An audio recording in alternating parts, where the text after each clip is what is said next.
Hello, craft beer friends, and welcome to Season 11, Episode 6 of Tap the Craft Podcast. I am Denny Luce, coming to you from Boise, Idaho, and my partner in craft, the dog whisperer, and my favorite Florida man from Tampa, Florida, Mr. Kris McKenzie. How are you doing tonight, Kris? Doing great, minus the stress of moving our office. This is my therapy. Get to hop on and chat with you, Denny, and also with our guests this evening. Oh, who Uh, are our guests? who are our guests? Well, we've got John and Aaron with Tin Cannon Brewing. You guys are down in or I should say, up in Gainesville, Virginia. Um, you guys are right down the street from one of our other locations too. I'm with Sit Mean Sit dog training here in Tampa. We've got Sit Mean Sit in Manassas too. So shout out Oh, to those Oh guys. yeah, Yeah. yeah. So, but yeah, we're excited to chat with you guys about Tin Cannon, about your craft beer journeys, and see what you guys are all about. Because I'm Yeah, thanks for having us on. we're yeah, drinking your welcome. beer Welcome. already. Welcome to this show. Now, Mhm. we're going to go into a beer tasting in a minute. But there was a little mishap in some shipping, and so I'll be drinking other stuff. So let me talk about what I'm starting off Oh with. yeah, that's a good idea. Well, Yeah. Denny, what's in your glass this evening? Is that fair? Is that Yeah, well, fair? sorry, I feel sorry. like that was With the Denny third being party that passive. I'm not. I didn't approve. Denny's just being passive aggressive. I'm just no. I just I want to drink some beer too. So I'm gonna drink Fair. some. Okay. I'm gonna drink an IPA here. It's fresh hop season. I don't know Yeah. if you guys get fresh hop season in Virginia very much. Not very many hop fields Yeah, there, are there? yeah. Not too many, but Not too. there's a few in Virginia. Yeah, Yeah. so Okay. we'll get some fresh hops here Okay. and there. Yeah, Okay. not So enough. not enough. Yeah, Yeah. exactly. But this is my actually my first fresh hop beer of the season. It's from Crux Fermentation Project out of Bend, Oregon. It's called Fresh is Best Fresh Hop IPA. And you know what? I have no idea what hops they put in here because they didn't list the hops that are in here. But I will tell you that it has a very nice melony character in the background behind some, some tropical fruit, citrusy in there too. Very great aroma, almost some floral notes in there. So not the standard, mosaic fresh hop or anything. It's using a different Hmm. hop. I was trying to think of what. I know Strata. I think gets you some Melanie stuff from again. Who's This is all Melanie? in Melanie. Melanie the hop. Got Oh, I thought hops. Melanie was the girl you're talking about. I wasn't sure about that. I'm just messing. Melon-like But, uh, flavors. but yeah, I'll be drinking this as well as I got some Birch Brewing. Birch Brewing is a brewery here in the Boise area that we'll be having on in a couple week or a couple shows, and they have a really good hoppy pilsner that I'm enjoying. And also, I think I got oh Lonesome Larry Lager just to finish it off in Always a case I got classic. yeah, I don't want too many hops there. So I'm going big hop, smaller hop, no hop. So. Respectable, like that. Nice. All right, so let's get the show started. But before we get too far in the show, we always want to let anyone new listening to Top the Craft podcast know what we're all about. We are an educational podcast focused around celebrating all things craft beer because we want to assist you, our listener, along in your craft beer journey and adventures. And you are listening to episode 266, recording on Monday, September 30th, 2024. And we are live on Facebook. If you'd like to join us during our recording sometime, you can do that on the Monday prior to release at 8:30 Eastern Time. And as Kris already mentioned, we are going to be talking with John and Aaron from Tin Cannon Brewing out of Gainesville, Virginia, learn about their craft beer journeys as well as how Tin Cannon Brewing got started and what they're doing out there for almost 10 About years, 10 right? years. Yeah, Nice. yeah. So yeah, I'll tell when we get into the brew buzz section, I'll talk about my experience with Tin Cannon Brewing about 8 years ago. After you guys had established a little bit, and that's what kind of brought us to wanting to bring you guys on is because we had Yeah. a show where I named we like to go through the alphabet and pick our top 3 to 4 breweries with that start with that letter. And when I went through the T's, I came across Tin Cannon and I'm like, you know what? I really enjoyed your beer and was so impressed by what you guys did. And so that was one of my top breweries, even though I can't go out there and get your beers all the time. You guys really left a good impression on me. So I'm glad to hear it. Yeah, we Yes. appreciate that, Denny. Yeah. Thank you.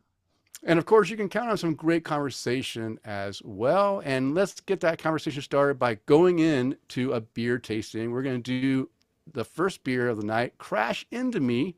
It's a raspberry jam fruit beer.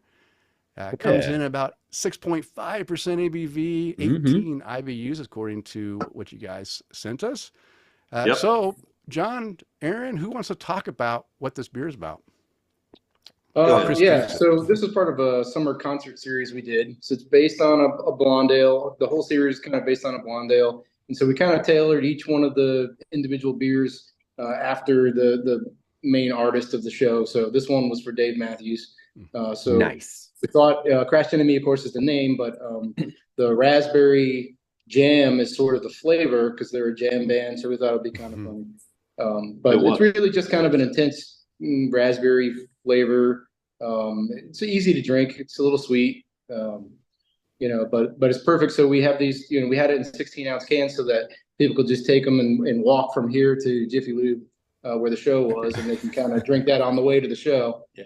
So that worked out pretty well. We had a good time.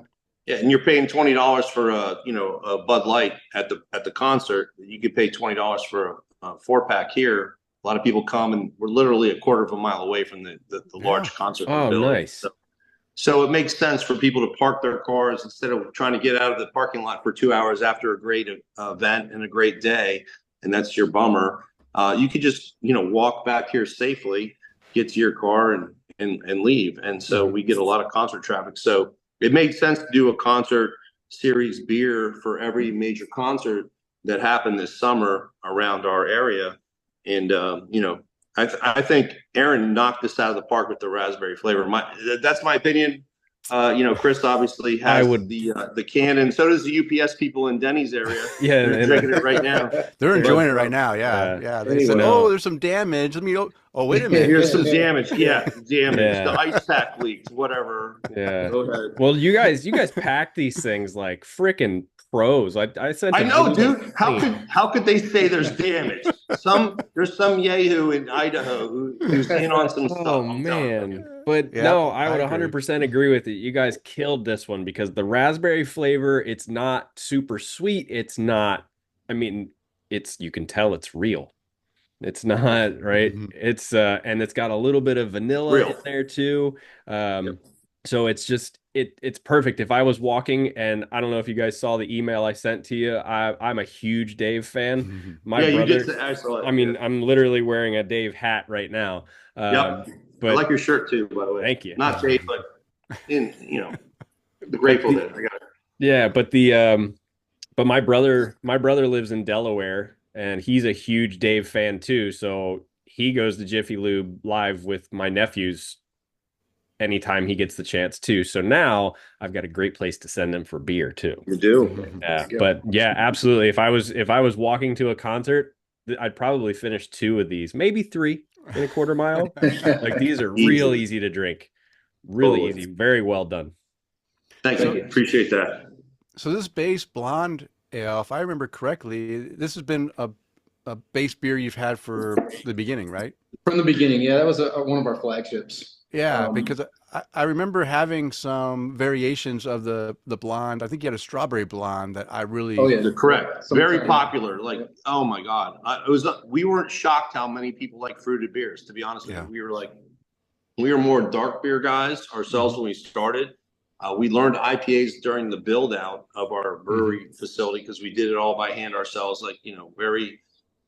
small budget, so we were doing all the work ourselves. We built the cold room out of used parts and everything. So when we were building it, we would try to drink IPAs to get used to IPAs because we were both stout and porters and brown ales, styles, right? Yeah. We like darker beers, wheat beers, but and lagers, but we talked to each other. We're like, look, we're going to have to make some really good IPAs because everyone's, that's what they expect. You have to have it. So I think we tasted every IPA in the local stores. Yeah. And over the course of that time, we grew a really, strong fondness for different hops. And wow. And what we said was, find the IPA that we like. If you don't like every IPA, what do you like about this IPA? What don't you like about it? Let's make our IPA, exactly what we want, exactly what we like. So we kind of took bits and pieces of different beers and said, I like this, and that's how we sort of came up with our first round of IPAs. But to your point, Denny, the blonde was like our fallback for the people who come in and go, well, I don't want a Miller, I like light beer, I like Coors Light, I like Miller Light. What do you got for me? And you're like, well, I've got this beautiful Belgian blonde recipe with American hops, and have at it. And that's been our number one seller over the years. We thought unbelievably. We thought for sure it would just be a beer to have on tap for the few people that don't like hops and don't like dark beers. And that's been like our best seller. So then you turn into the strawberry blonde, and then you get your seasonal folks. And then we think, wow, people really like fruited beers. And then so we start working on different fruit flavors. And the crash into me, raspberry is hard to do, right? Because it's not sweet like people would think. It's actually it's very tart. Like strawberries are tart too. So, but you don't want to overdo it. And if you go with a chemical like a fake flavor, right? You can buy those all day long, TTB approved and all that, but they taste. What you taste chemical. You ever had fake chocolate like in a beer? Like you get chocolate soda or chocolate. It's fake chocolate. It's like fake a Tootsie Roll. Yeah, exactly. It doesn't. You're not satisfied. You're like, I want real chocolate. So you want real fruit, and that's what we do. And so you take a puree in essence, like you smash it up, and you get all the sugars to come out, but then you got to filter it, right? Because people don't necessarily like chunks in their beers either. So we tried our best on that one. So I think we hit it out of the park with Crash. This is all I have left out of that 16 ounce. Well. Enjoy it. I'm glad you like it. So good. All right. Well, it sounds like the first beer is a smash hit, the Jam Band beer. So congratulations on that. I guess we better start talking some more before Kris runs out of beer. I'm going to get thirsty here real fast. I know. So wow. I love the aggressiveness. We'll start into your craft beer journey. So we have a few questions. We'd like to just, help get you guys. You know what? You guys already sound like you're warmed up to this. You guys are naturals at talking about beer. So that's great. Let's see how natural you are talking about yourself and your craft beer journey. So we like to hear people's craft beer origin stories. So how did each of you discover craft beer, and what was your gateway craft beer? When I was in college, prior to college, it was pretty much like Budweiser or any kind of the mass beers. I went to Penn State, and so Yuengling was big out there. And even though that's pretty much just a kind of a different mass produced beer, it was so different than Budweiser. I was like, oh, that's great. But after college is where it really started. So that's really all I knew was Budweiser and Yuengling. After college, though, I worked in a place in Danbury, Connecticut, and there was this little German restaurant right out on Bethel, like just outside Danbury. And so we would go there for lunch all the time, a couple times a week. And we went there so often, and we were on to try different beers. The waitress, because we would tip well and she knew us, she would always bring, anything new, she would run it out. So we're trying all these German wheat beers, these dark beers, these lagers, these things that I've never even heard of. And she would open up like a 22-ounce bottle and pour us each a little bit of it. That wasn't really their policy, but she did it for us because she knew we wanted to taste everything. But that just blew my mind at how good a beer can taste, and that it's not this metallic, watery, gross thing. And it could be so different and so good. That kind of woke me up to it. I think one of my favorite beers from that time was Weihenstiefener their Dunkel, the Dunkelweizen. It's still one of my favorite beers, and in fact, that was one of the first beers I cloned when I became a home brewer. Uncle Dunkel, which became our Uncle Dunkel. Which is phenomenal. Excellent. Well, that's a good origin story. How about you, John? What's your origin story?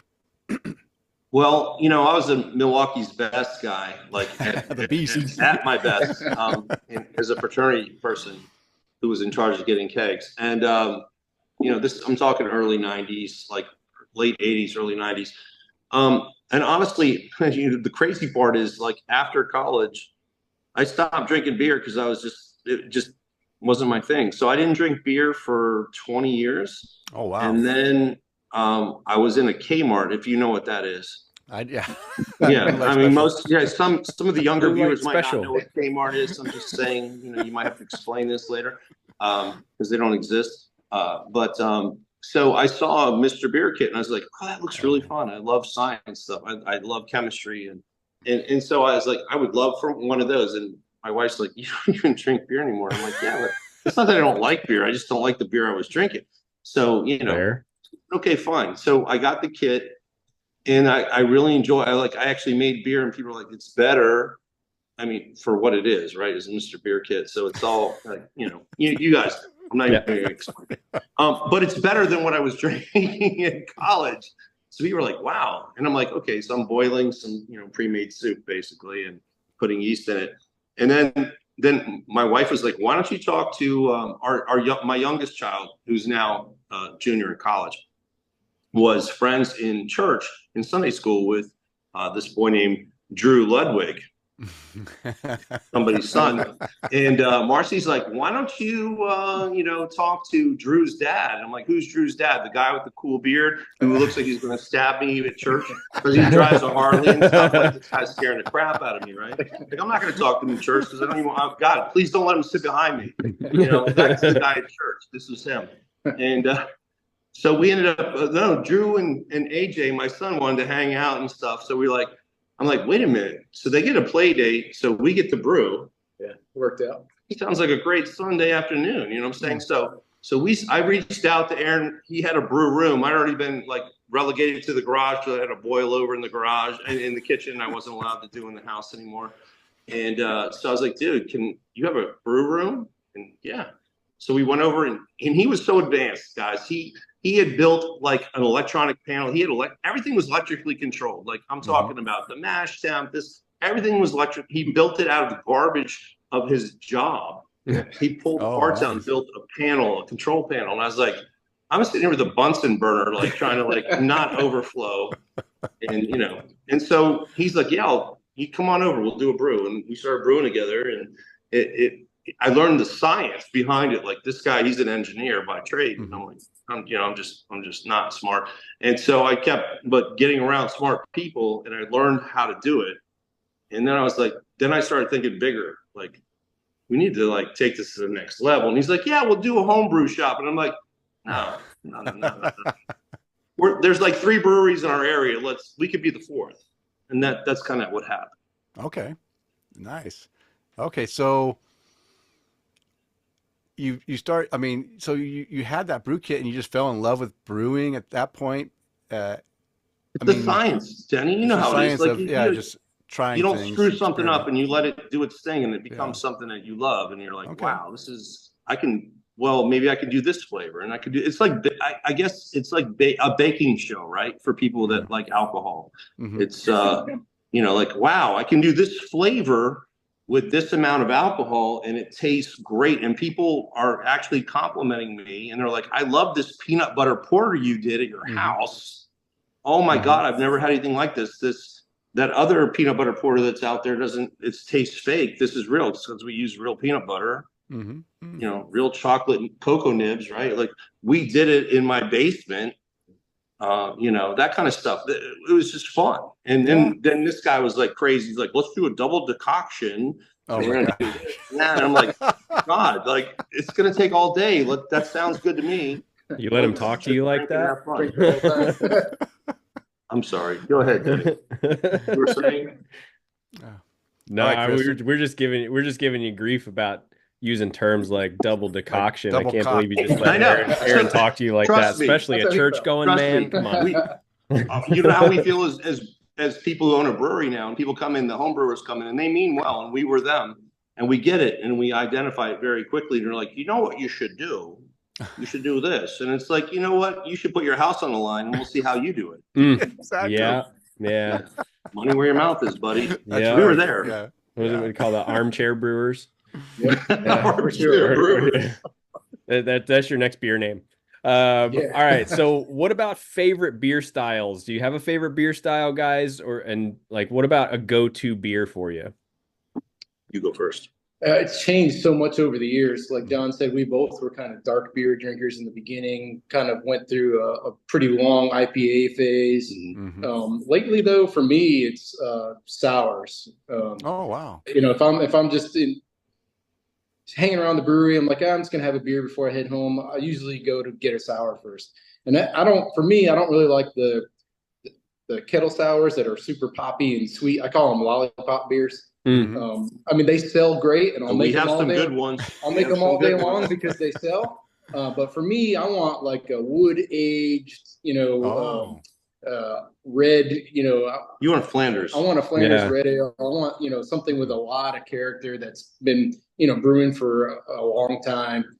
So for me, that's my favorite beer right now. We got that.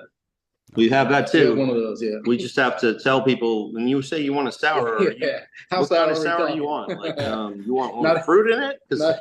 Not everyone's ready for that yet. Yeah. You want a true sour. So that's a great answer for me. Again, we started out. I was a stout guy. I still love stouts. So I'm a huge stout person. However, I think I've really transitioned into just some basic thought process in certain beers. Like I really appreciate a great amber. And there's different kinds of ambers, as you guys know. Like, you got your American amber, you've got an Irish red. I mean, there's so many different flavors you can get from that base beer. And one of our favorite beers we've ever done, one of my favorite beers we've ever done in the 10 years that we've been doing this it's called Lucky Flanagan Irish Red. My fraternity brothers they're in this famous band called Carbon Leaf, and they tour all over the place. Yeah. I know those guys. 30 years. Yeah, so they were like younger than us, so like we allowed them to play in the party room before we like put on the mixtape to get the girls to come in and dance. And so Barry and Terry, those guys, they've been performing for like 30 some years. So I reached out when we first opened, like, hey, could you guys play here? And they're like, no, we're too big. But I'm like, well, at least Terry, we're going to do an Irish red beer, and you're Irish, and can you help me name this beer? And he said, well, Lucky Flanagan, and like it stuck. Yeah. So Lucky Flanagan, not because of the name, because of Terry or those guys, but it's one of the most solid base Irish red beers we've done. We do also. This guy does an incredible clone, a Guinness clone. We call it Gizness. Oh, because nobody's getting sued, and we don't distribute it, so we just it's Gizness. But we do it it's phenomenal, And I just remember back to the day when he was doing what he was doing, and I was drinking Milwaukee's Best. But prior to that, I was smoking cigarettes and throwing darts in an Irish pub underage in McLean, Virginia, and they're no longer open, so it's okay to say that. And Guinness, people are like, I don't like dark, heavy beers. Well, you guys probably know Guinness is not a heavy beer. I know, exactly. It's like a Miller Lite. It's like a Miller Lite of dark beers. It's not heavy. Take away all the nitro, and you've got about the same weight as a Miller Lite. It's a phenomenal. It's such a great beer, and I just loved it. The creaminess of the nitro just made it even better. And so that just takes me back. So an Irish red, it to me is solid. I know it's kind of, maybe it's stupid or cliche or whatever you want to say, but I love what we do. I love all the crazy stuff. We've got some crazy posters here. We got the Big Green Apple, right, which was my Big Green Tractor. That was another concert. We've got Hootie Tootie Fruity, Tart Cherry Lime. I mean, all these things we could have done and sent you guys that UPS would be drinking from Denny right now. They're all great. And I really enjoy the fun, and let's make a beer taste like this, but just go back to a basic. Even something like a Newcastle back in the day. Yeah. Right? You remember Newcastle Brown? Phenomenal. I mean, let's go back to the roots. What didn't you like? What did you stomach, and what did you actually like? And that's really where it's at for me. Yeah, we've kind of gotten, I think Denny and I both were on this flavored beer kick. Like all the kettle sours and adjuncts and stouts, and granted they have their place, but after a while you're just like, man, a nice amber would be good, or how about a nice brown, or hell, even a Gizness. Right? Yeah, Have you guys tried? And this is a side note, but we have a good friend who actually he's from PA, original Pennsylvania, and he goes up there frequently because his mom's not in great health, so he goes up to help her. Older, he's in his mid to late 50s, and he goes up to take care of his mom, and he always brings us back these beers from Pennsylvania and they in Carlisle area. Evergreen, I think is the one. Evergreen. So check it out. But they do these things called sorbets. They call them sorbettos. But to me, it's a sour, but they're like sour like milkshakes almost. Like massively fruited. Oh my God. Like 40 pounds of fruit per barrel. It's like a ton of fruit. We've done a couple like trying to mimic them, and they're phenomenal. But they're so expensive. They're expensive. Yeah, they're so expensive to brew, and you have one, and you're like, I'm done. Yeah, it's like dessert, very like sitting in your stomach. Yep. Yeah. But check those out. There's Sorbetto by Evergreen. I mean, they have phenomenal beers. There's one beer in Pittsburgh that he brought back from me. Called it was like a peanut butter and jelly sandwich, and we do a peanut butter porter, but they do where you can actually taste bread. Yeah. So you're tasting the bread, you get the peanut butter, you get the jelly, and then you get the bread again. And Crust. I'm like, what the hell are they doing? Yeah. I had one like I that. want to know this secret. Yeah. Had one like that out of speaking of all the hurricanes earlier, but Catawba Brewing in Asheville. Yeah, they had one just like that. It was peanut butter and jelly, and it was like biting into the sandwich. It was like that crust was there. It was like, how does he even do that? Right. I agree. Like we don't know everything after 10 years, and these guys, there's so much creativity going on. I'm so impressed with it. With all the breweries that we know personally, they do phenomenal beers, and you just got to stay on your toes. You really do. Mm-hmm. Yeah. Yeah. Well, you mentioned, liking beers and disliking beers. Let's go back to the disliking beers. What style did you dislike at first, but over the years have grown to really enjoy? Is there a style? For me, yeah, go ahead. For me, it's definitely IPAs. So, okay. I didn't get it. I didn't understand the herbal flavor, the strong bitterness. And when we were first opening the brewery, kind of a few years before that, maybe, the massively like hop slam was super popular. And I just didn't understand, like, why would you want 100+ IBU? I didn't get it. But like I said, over the years of kind of drinking more and more and trying different style, different producers, and I became to the point where I really liked the hops. I kind of look for that, and sometimes, and and I could kill some hop slam if it wasn't around, but I definitely couldn't even finish one back when we started. Yeah. Right. Yeah. Okay. I agree with Aaron in that, and I think about like now, as somebody who owns a brewery and tries to hit every palate you can think of. When I'm drinking, like let's just even go back to the Irish Red for a second. I want to go for I want to taste the hops.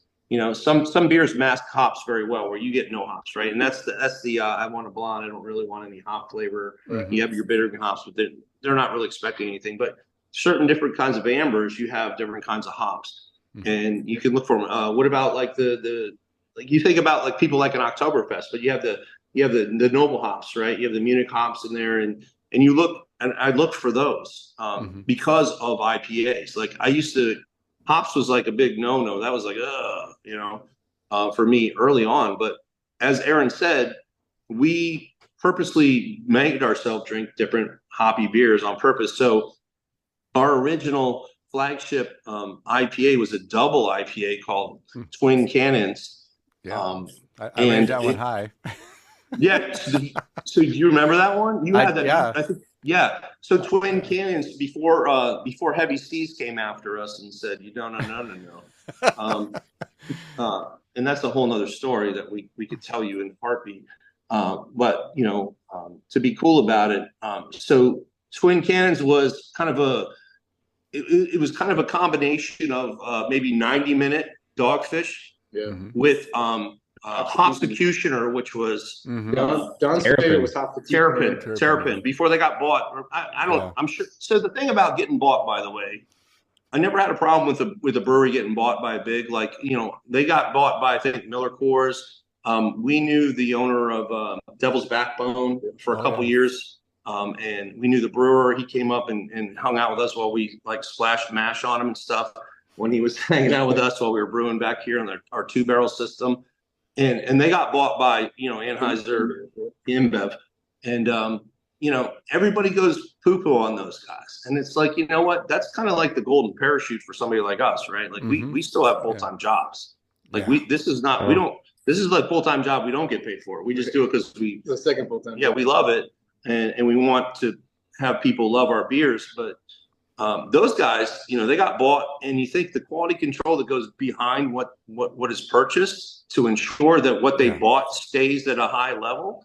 I would love to have that kind of QC behind what we do.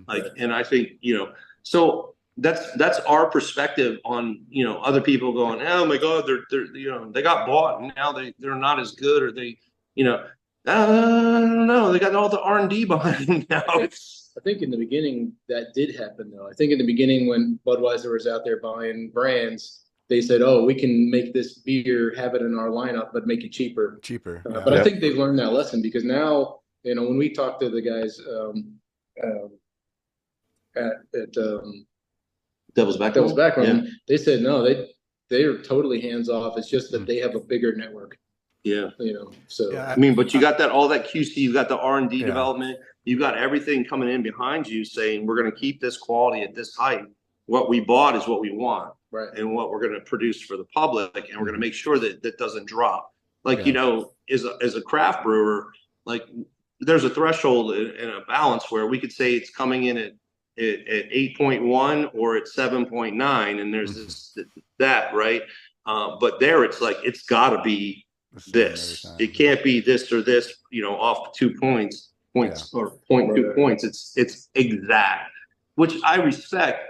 But, back to the original question, which I think I got way off of, is an IPA. The hop profiles. The thing that really drove me nuts was the cat pee, or tasting like pine needles in dirt. Like, I couldn't get my head wrapped around that, guys. And then when we finally started finding there's other flavors, like Denny, like you were saying earlier, it tasted like what were you saying? It was like a melon or passion fruit or something. Like that's where we came up with our Revenge of the Zyth, because Zythos was like a culmination of all like passion fruit and non-grapefruity stuff, right? Yeah. And so I was so blown away that there were actually other flavors besides grapefruit, and it opened my eyes to what are actually the bittering hops we're using. Those actually have flavor too.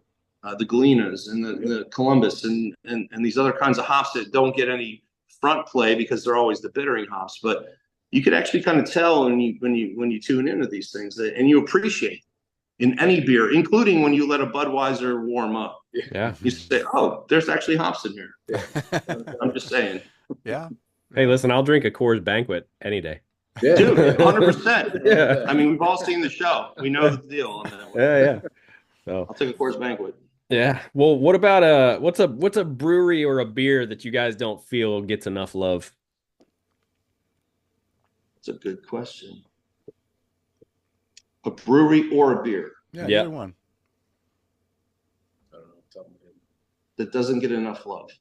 Obviously, you can't choose your own. You can't choose your own. Okay. Okay. Well, that sucks. I'll tell you what. There's a local brewery that we're friends with. So the cool thing about being a brewery in a small community was we were all pretty much friends at one point.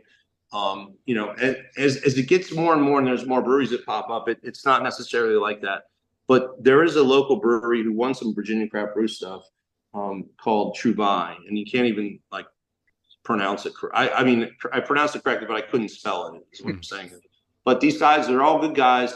We used to host them as home brewers when we first opened, and they have a quad that is off the charts. But when they sent it in for the Virginia Craft Brew Festival, I guess there was a difference when you bottle something, at a certain PSI, and then who knows what happens, right? I mean, God, ask UPS about Denny's package for Christ's sake. So, you don't know what's going to happen when you hand it off, and I guess their carbonation for this quad, which is one of the best quads I've had in a long time. When it got to the judging, it seemed flat or like almost flat. Wow. So you have a really malty, very strong, high IBU beer, which was on style and on point, but it wasn't carbonated enough. So it doesn't rate, right? Yeah. I think they put out some good beers, and specifically in that area. We do a great Tripel. I mean, one of the best Tripels I've ever had. And I'm not just saying because it's ours, but the Belgian Judy, we've done variations of that. I think we do a phenomenal one. But when we haven't done a quad that I recall, right, in the 180 beers that we've done. But when you look at something like that, and if that's your style, and you're looking at higher ABV, but you don't want to taste the burn, right? It's got to be perfect on style. Those guys do a really good job at that. Okay. Very nice. So that's what I would say. It's a kudos to them for sure. Yeah. But that's what I know. There's other breweries that do phenomenal stuff that I'm sure I haven't tasted. Well, sure. Yeah. And that's all. That's really why we asked that question. Because, right, there's always those little hidden breweries. Like, you're even kind of joking. You're like, I don't even know how to spell it. I can pronounce it, but I'm not even sure how to spell it. Dudes. Yeah. And it's like those hidden little gems. Like if you go to, like, I was just up in Boise visiting Denny a couple weeks ago, and like, I would have never gone to the places that he took me to if it just coming into, there's a couple of places I would have gone, but like, he took me to this brewery that was a half an hour out of downtown. I'm like, I would have never gone to Spring Creek. Yeah. But like, those places like that never get enough love, and they're just these gems hidden. Yeah. Well, if you ever want to talk to them, they're Trouvaille. It's like Trouville or something. It's Trouvaille, though. It's Trouvaille, and they're in Haymarket, Virginia. So phenomenal. Also, Sinistrol in Manassas, phenomenal. They do some great beers too, and some funky names too, like fish taco and stuff. Like beers that let me get a fish taco. You're like, no, I want a beer. Like, no, that is the beer. You know what I mean? So, good guys, good beers, good quality people. You have anything, Aaron, that needs some love? No, I was gonna say Sinistrol. Just because okay. We're friends with them, but they make really good beers. Like Wayne is a really good brewer. He knows a ton of technical knowledge. So I love kind of, we go over there sometimes, and Blaine and I will end up at a table by ourselves, kind of nerding out about beer stuff, and everyone's like, "Oh, there go the nerds." But it's kind of fun to have those conversations, Yeah. Okay. Talking about your decoctions again. Yeah. Yeah, I know. Decoction envy. Let's keep this PG. Why? Oh wait, so now it's my turn to ask. It's your turn. All right. So, is there a brewery beer or a beer style that is no longer around that you wish would make a comeback? Brewery, beer style, or beer that's no longer around that that you'd love to see come back? It's a tough question. Could you have provided this in advance? I mean, we could, yeah. I used to sometimes. I used to, but don't get I'm not going to really put any pressure on you. I'm not going to put any pressure on you. But our last guest we had on, she was like nailing these, like, she was a Penn State grad too. She was a Penn State grad too. So it was funny, Aaron, that you said you went to Penn State, because we just talked to her and she went to Penn State. Funny. Had probably the same stories you have from from drinking at Penn State. The garbage. Yeah. Man, it's okay if you don't have one. We can go on to the next I honestly question. can't think of anything. I mean, it's sad. We followed some breweries early on where we were one of like 4 in the area. And they went large, and we went large, right? So we have our space. Like, Kris has the background of our original tap room, which is the same as what we have back here, different color and stuff. We've upgraded, a few years ago, different coloring schemes and done different things. But we actually started to build a manufacturing facility following another brewery back in the day called Bad Wolf. And they were doing good, right, in Manassas, and they built a facility called Big Bad. They called it Big Bad, so it was a 10,000 square foot facility, and they started distributing, and they went with a bigger system. So it was a great model at the time. We followed that. We went out and we secured the loans and did that ourselves, and our ownership, our LLC approved of that, and we thought we'd go big, and we found a distributor. And Virginia has really weird distribution laws where it's not a contract where like you guys are going to sign a contract with a distributor, and if it doesn't work out, the contract's over, you move on. It's you assign a distributor a territory through the Virginia ABC website, and they own that territory for life, unless they sell that territory to another distributor or release you. And they can drop you, but you can't drop them. Right. Oh, get out of here. And that's protected by law. So even if it's not working out, there's nothing you can do about it. So the bottom sad line is that we built this, $800,000 facility, got the SBA loans, and built this huge facility. It was a 10,000 plus square foot. No, larger than that. We had a 20-barrel system, 40-barrel tanks. We did all that. We were distributing. They said, we'll sell every drop you can make.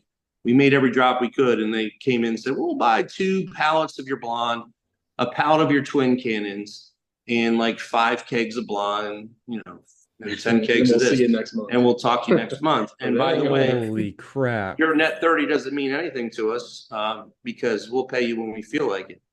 Yeah. So that was a hard year, and we learned. So when people come and go, I remember when you were in Wegmans. I remember when you were at this bar, and it's like, yeah, and it's like, you know what? We learned a lesson. I'm not doing that. It feels great to see your name out there.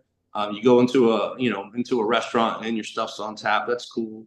Mm-hmm. You go into a grocery store and everybody's like, oh, here's your stuff on the shelf. Yeah, it feels great, but we went low to do volume, right? So they said, oh, you got to price low to go high, right? Like the Walmart mentality, right? Mm-hmm. So we'd sell them a case of cans for $20 for a case, right? Of 12 ounces, right? So 24 cans, $20, and they would turn around and do whatever they did, and then we'd see them on the shelf for like $18.99 a 6-pack, and we're like, holy crap! Wow, right?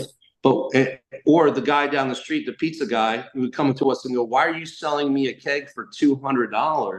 Oh, gosh. And we're like, "What are you talking about? We sold it to them for $80." Mm. Right? So they were just going nuts and doing whatever they felt like, and it just really kind of hurt our financial standing to the point where we were like, we don't want to do this anymore, and we had to find a way to get out of it. Fortunately, another ornery, was wanting to open right by us, and we we're like, why don't we have a shared situation where we kind of have a dual, thing here, and you guys can use the space. We've already built it, right? Like you guys, and it would help us out, right? Tremendously. Yeah. And Virginia ABC said, no, you have to have one licensee only. So we did we brewed their stuff. They have a restaurant, but we brewed their stuff while we were transitioning with the bank, and then they purchased the equipment from the bank for us. So we weren't we didn't have to do anything like drastic, like bankruptcy or anything like that. But they got a great deal. Let's just put it that way. And so we just kind of pulled back to this original location and focused on taproom sales and things like that. So yeah. This is honestly a lot more enjoyable. Like it's more fun. We can do more things here. We get that. The one thing you don't get when you're distributing is you don't get that firsthand customer feedback. Yeah. When you're at the bar, though, they'll tell you exactly what they like or don't like. Mm-hmm. You can talk about it. You can tell them what they're supposed to be tasting, and they're like, "Oh yeah, I taste that." So where you don't get any reaction, they either like it or they don't. You may never hear about it. Yeah. And if the distributor leaves your stuff out in a hot truck and then puts it on a shelf and it's funky, like the UPS truck did to you, Denny, Yeah. He's not going to let that one die. I hope there's warm beer they're drinking right now. Yeah. I hope it's turned sour and bitter and just jerks. Yeah. UPS in Idaho sucks. Well, sorry. That was a good story because I didn't realize you had gone through all that stuff. I know I'm very, very familiar with Bad Wolf Brewing back when they were just a 1-barrel cooperative brewery, right there. Because I used to come and work in Manassas. That's how I, end up finding you guys. Is that right?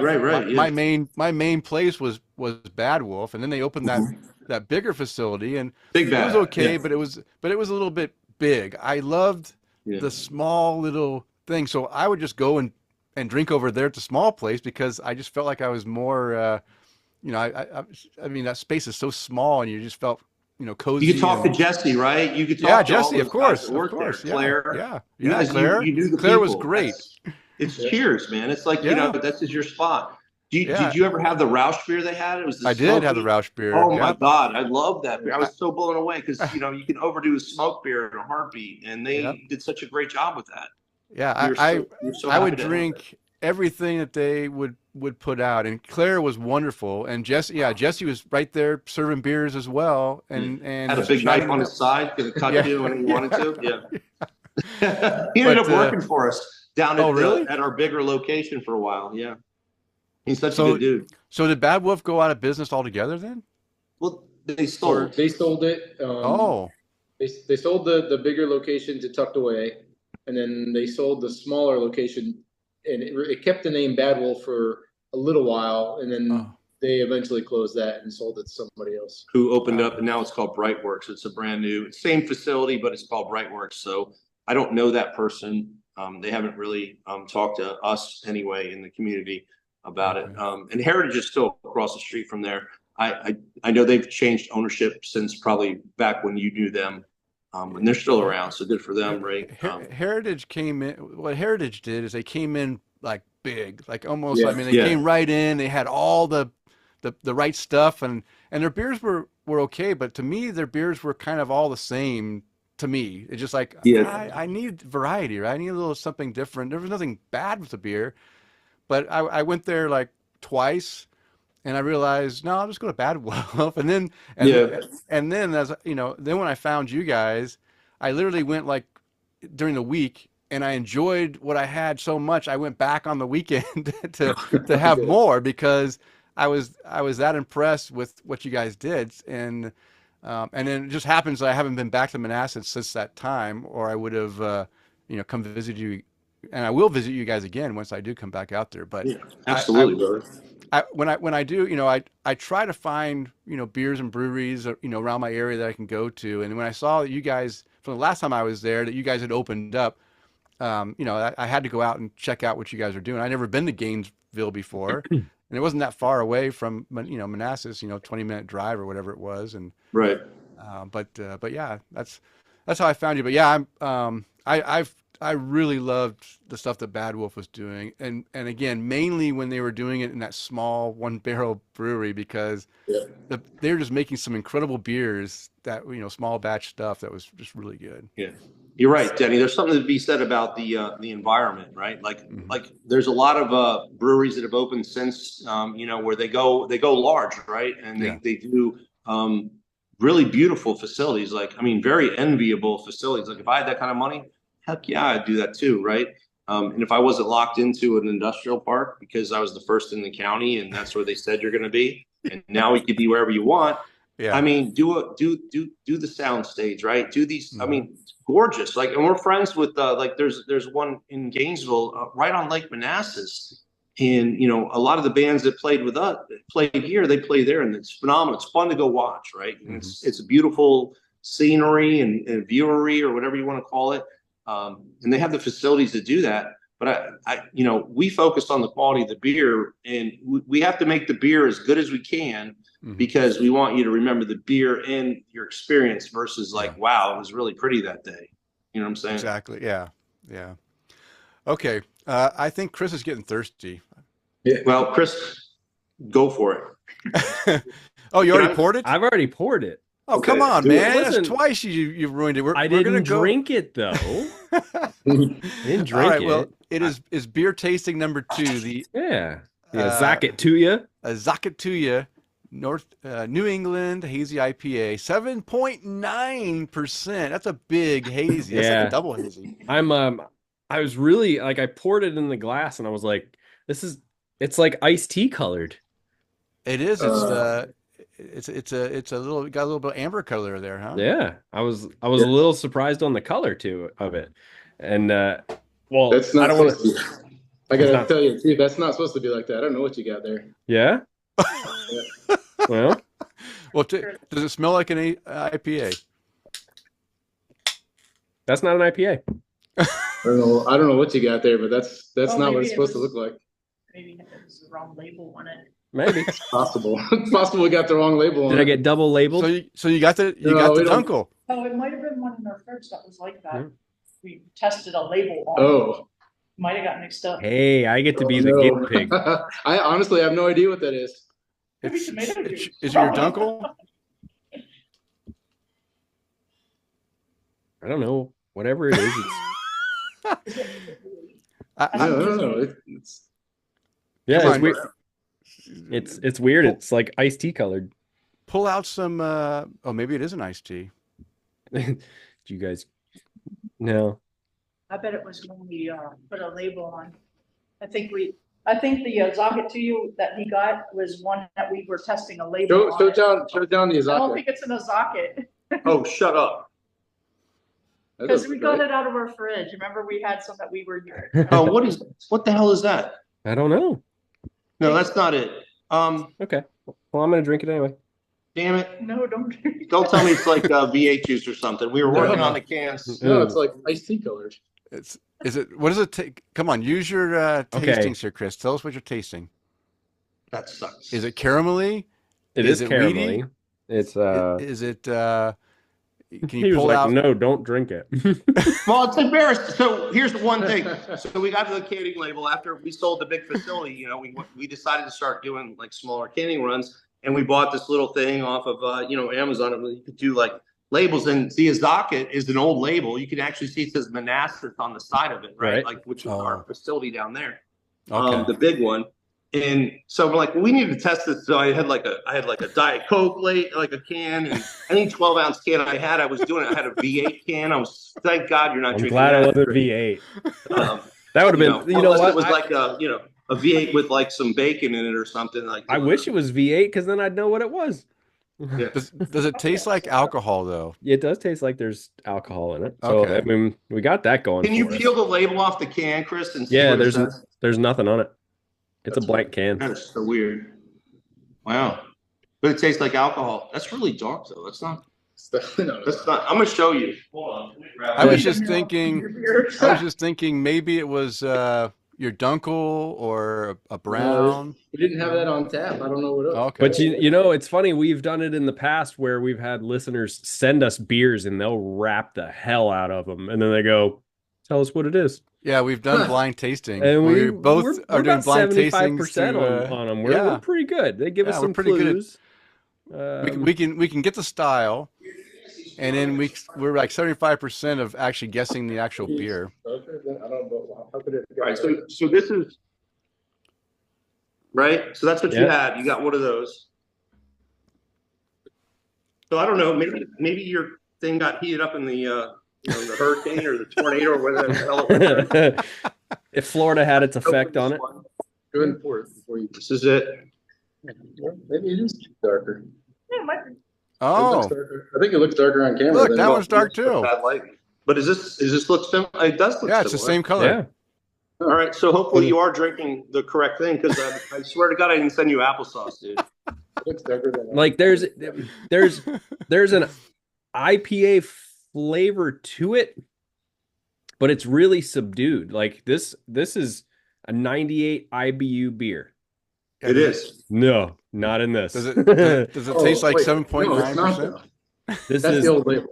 Oh, That's the. It's not 98. It's, Okay. It's definitely. So that's an old. John was saying that's an old label. okay. So the information on the label isn't really accurate. So when we first made Azacca, it was not like a New England style at all. Okay. But this one was definitely brewed as a New England style. Okay. So the first hops went in at Whirlpool, and then everything else was dry hops. There it is. Yeah. I mean, you're not wrong. I get it. Like it's very subdued. So I'm looking at like untapped check-ins. I'm seeing the pictures of what people have got up on Does it Untapped. look the same to you, No, Kris? not at all. Because I gave you the links, right? So you can see it. Yeah. And by the way, I didn't update it, so it says 96 IBU. So the label from back then, we took it actually before Who's got bought by Budweiser. That was the last time when we first debuted this down there. So that was the same time as that was there.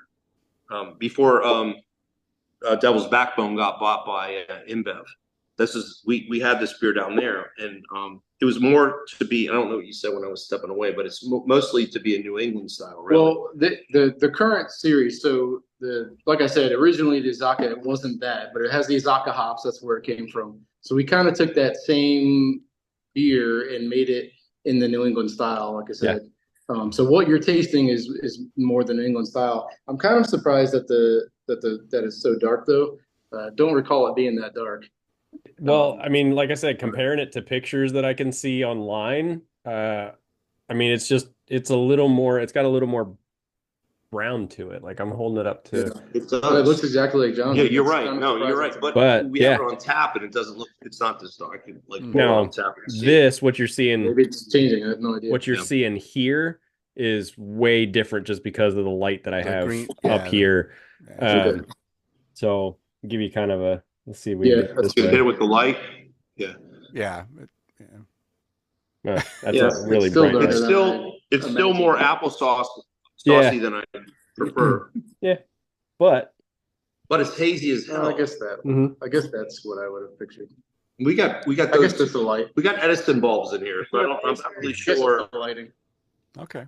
Bottom line is, can you drink it? Is it better than what I drank in college? I hope. I apologize. Yeah, hey, listen, it happens, especially too. Hey, I appreciate that you guys were willing to send us beer. Yeah. Listen, really no embarrassment, no apology necessary. The fact that you guys are willing to step up and go, hey, we're going to send you guys out stuff.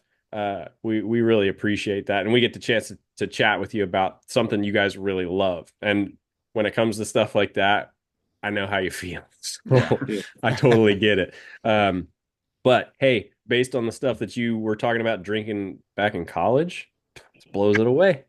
Thanks, Denny. All day. Chris. Thank you guys. Oh my God. All right. Well, let's get into the brew buzz. I know we're keeping you guys a little longer, but we're having some great conversation and some of these questions. We're having a great time, man. Some of these questions you've already answered, so we won't we'll kind of rehash what you said and you can expound if you need to. But the Brew Buzz is devoted to discussing various beer-related topics. This week, like we mentioned, we're going to talk about Tin Cannon Brewing's origin and what they've done over the last 10 years and where they're going for the next 10, 20 years or more. So a little background here. So I found Tin Cannon Brewing in the summer of 2016. While on a business trip to Manassas, I had already visited other breweries in the area and found one I hadn't tried a little ways out in Gainesville. So I took a trip out there and was pleasantly surprised by what I found. I was welcomed by the beer tender behind the bar, and he was helpful in describing the beers and recommending some fan favorites. I enjoyed the beer so much I came back. I said the next day, but I think it was a couple days later, because I think I came in like you were open at the end of the week, I think, and I came back on the Saturday, I think, after that. Mm-hmm. Yeah. And I had more because I didn't get the chance to drink all the beers you had on tap, so I had to come back and drink more of them. And I'll tell you what, the impact of my visits were enough to leave a lasting memory. And when choosing my favorite breweries beginning with letter T, I had to choose Tin Cannon Brewing. And thus, I've got Aaron and John here with us to talk about Tin Cannon Brewing. And I do want to highlight that one of the things that I immediately felt welcomed coming into the brewery was the attention that I received from your beer tender. I don't remember the name. It was a guy that was behind the bar, and then there was also a girl that was, out and about, checking on me too to make sure I was good. But they were both very attentive to my, drinking and asked all the questions I asked. They answered, had good answers too. I will say that I don't remember how many 5 cap rating beers I gave, but I know that the Busted Pipe was a 5 cap rating. And for you guys not liking IPAs that, before you open the brewery, to be able to brew a black IPA that was as good as the one you did with only 2 years of enjoying IPAs was phenomenal. I really, really enjoyed that beer, as well as that strawberry blonde. Strawberry is a very tough flavor sometimes to get right into a beer, and that one it just left a memorable memory in my brain. So I want to highlight those two, as well as I think if you go back and listen, I can't remember what I said in the podcast when I was talking more about it, because I had the beers actually up and listed, but you did have that's what I appreciated too. You guys had a lot of styles, and you were nailing styles. I won't say that every single one was nailing everything I liked about that particular style, but they were all above average, and most of them were at a high level of 5 or 4.5 rating. And I don't give high ratings just nilly-willy, right? It really did. You were brewing some great beers, and that's why we're here talking about you guys. So you kind of mentioned already how you guys got started. You guys met in church because, John, you were home brewing. Your kids wanted to get together and said, hey, you know what? Aaron, he also home brews. You saw that Aaron's got this great setup, and you were like, yeah, let's go brew in your place and brew some great beers. So how did that formulate into what became Tin Cannon Brewing? Yeah, well, I think it happens, like I'm sure it happens with a lot of home brewers. You tend to drink a lot when you're brewing. You're like, man, why can't life be like this? Why couldn't we, why couldn't we do this for a living? Why couldn't we, do something we love? And it's that famous saying where, do what you love and you never work a day. We were totally all about that. We're like, man, we make good beer. We have fun together. We have different styles, but I think it meshes well. Why can't we do something like this? We both hate our jobs. Let's do something better. We never quite got out of doing our job. But we still, we have a lot of fun here, so it was definitely worth the time we spent. But yeah, so basically it was just talking like, and initially we thought of potentially doing like a brew on premise type business model. We talked about doing a homebrew shop. We talked about just doing a bottle shop, of having a bunch of cool, different, weird beers, available that you can't get anywhere. We kicked around all these different ideas. Basically, we wanted to do anything, and John was like, "Yeah, well, we can make beer. We can make this work. We can do the brewery." Because right at that time, so it wasn't until 2012 in Virginia where you could actually sell beer in a brewery. Right. Prior to 2012, wow, really? you could give away free samples, but you couldn't charge, and you had to sell all of your beer out in distribution. So in 2012 was when Virginia started really blowing up. So we kind of caught on to that pretty early. We opened in 2014, but that's after a year. 2013 was 2013 was like a year of development and construction and everything. So pretty soon after that, and we talked to the guys from Bad Wolf a lot. Jeremy. Jeremy and his wife. We talked to them a lot and kind of got ideas. And Busted. Ike at Busted. But yeah, kind of, so we didn't have a lot of money, so we went and found John. John was able to go find some people that were able to, help fund our dream. And then it was just up to us to kind of keep the passion in it. And like you said, we have a lot of different styles of beer, but 100% that comes from us not liking every style in the beginning, and like understanding that just because I don't like it doesn't mean someone else doesn't like it. And when I go to part of that process was going to a bunch of other breweries before we started ours. And what research. do you like? We did a lot of studying. We did a lot of studying that summer. And saying, what do you like about this? What do you don't like about this? What do you like about that? And taking all those ideas and some of the things like you mentioned about another brewery, and I don't want to harp on it, but having a lot of beers of the same style or taste the same, even if they're not supposed to be the same style. We didn't want that. So we purposely, and we try to do this all the time, is I want everything. I want a plain Jane beer flavored beer for anybody to drink. I want a hardcore IPA. I want West Coast IPA. I want, the hazy, the New England style is so popular. I want that flavor profile on tap too. I want dark beers on tap. I want sweet beers on tap. I want sour beers on tap. We have alcoholic slushies, so the whole idea is, you could love a certain style and you might want to showcase your skill and do some certain style. And that's great. You can do one or two of those, but bottom line is you have to make beer to sell. So you have to have if I go, you have to have an appeal to anybody that walks in. And so when I go to a brewery and if they have only a small selection, we only do Belgians. Well, right. That's you got great. a very small clientele. And they're probably really good Belgians. No, they're probably phenomenal. But you're not going to hit 90% of the people that walk in. Well, your wife's not going to order anything. Right, and you're exactly. going to be like, okay, I got to have one to go. So that's kind of been our thing from the beginning is really try to have something for like 90% of the people that walk in, and hopefully better than that, and hopefully have a few. A lot of people have told me, well, I usually try to find at least one I like, but at your place I found 3 or 4 I like. That's a great compliment. That's awesome for me. I don't expect everyone to like all 18 beers that we have. Because if you do, you're a liar. Right. You're probably really drunk. Or have very low standards, and it doesn't mean much. Well, I mean, come on. I've gone into places and just said, hey, give me one of everything. Yeah, and you can taste them, but do you love them all? Did you love them? Yeah. I don't. Come on, after Kris. about 6 or 7, I don't remember. Yeah, exactly. It didn't matter. So you got to pick what you like. It was fun, and that's so.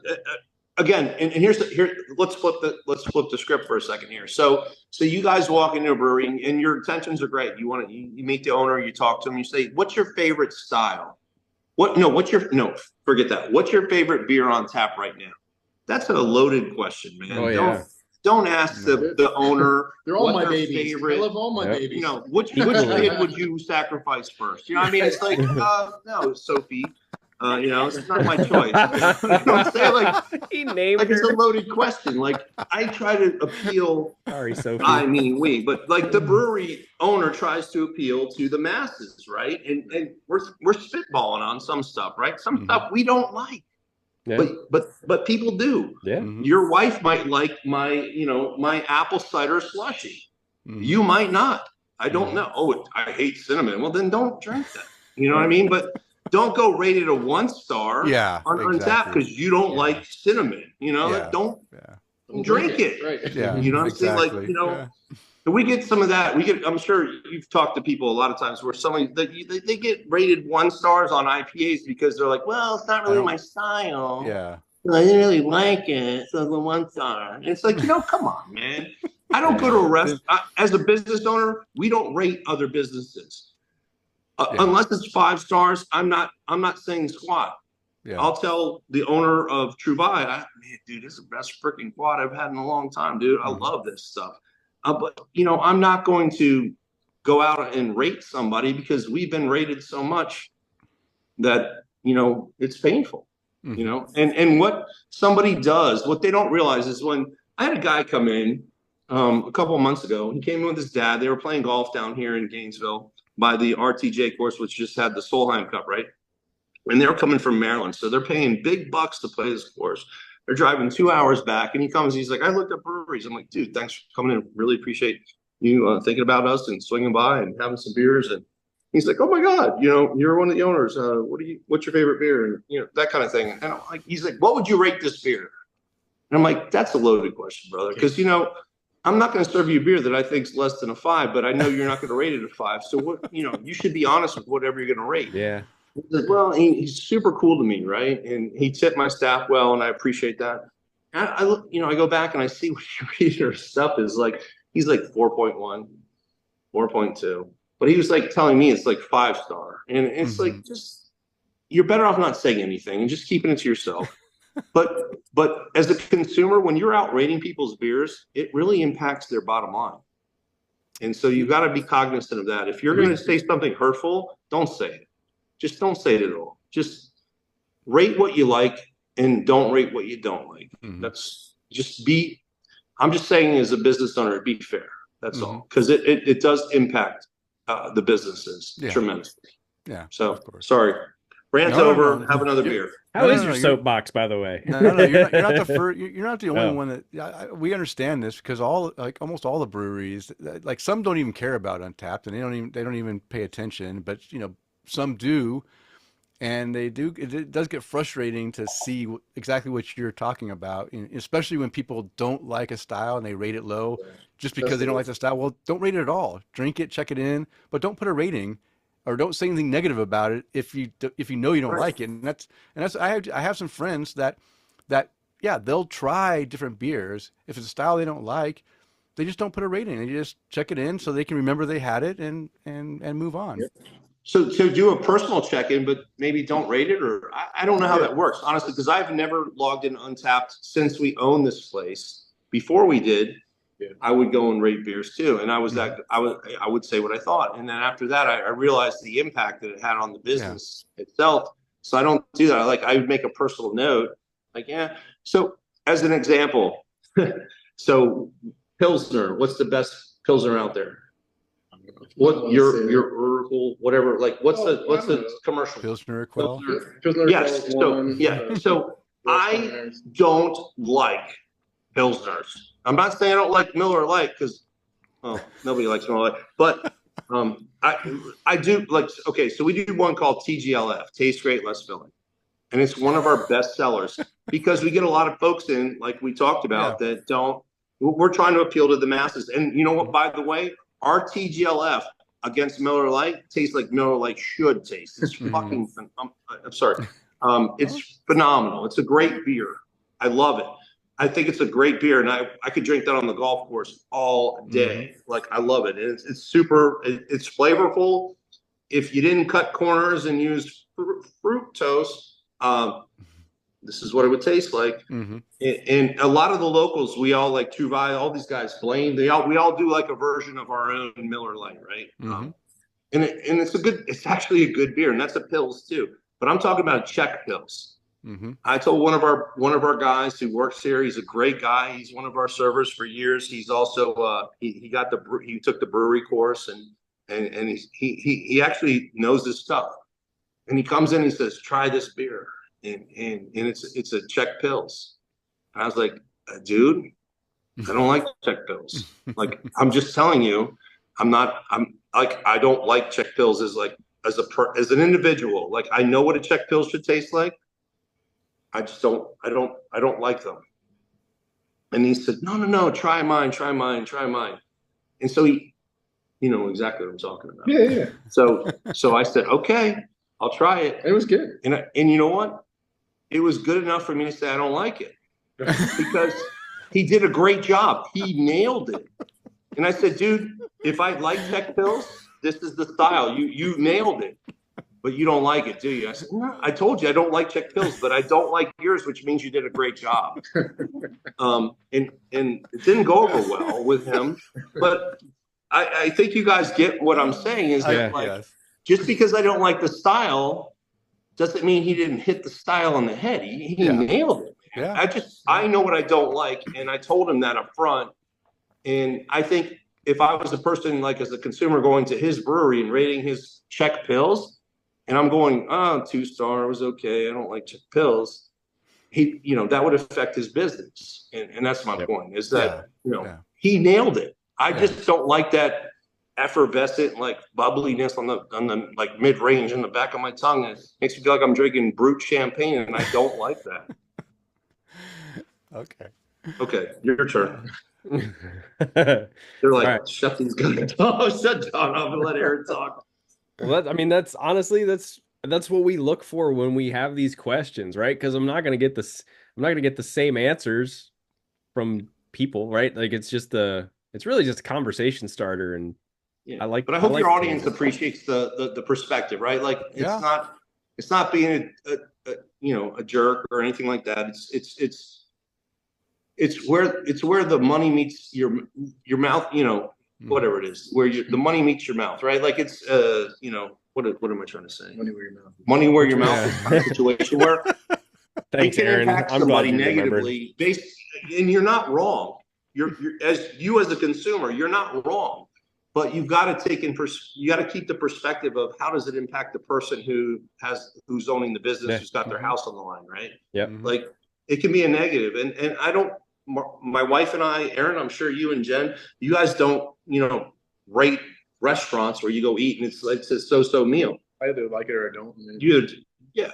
If it's a 5-star, 5-star, great. If it's not, nothing. I'm not going to say anything bad, because it impacts people, and that's the hard thing. Well, then we drink a beer. We just talk in here. Let's shift gears then, because my beer's almost gone. The surprise beer. Let's shift gears. Where'd the name come from? Where'd the name Tin Cannon come from? That's on you, buddy. All right. So when we were in the planning stages.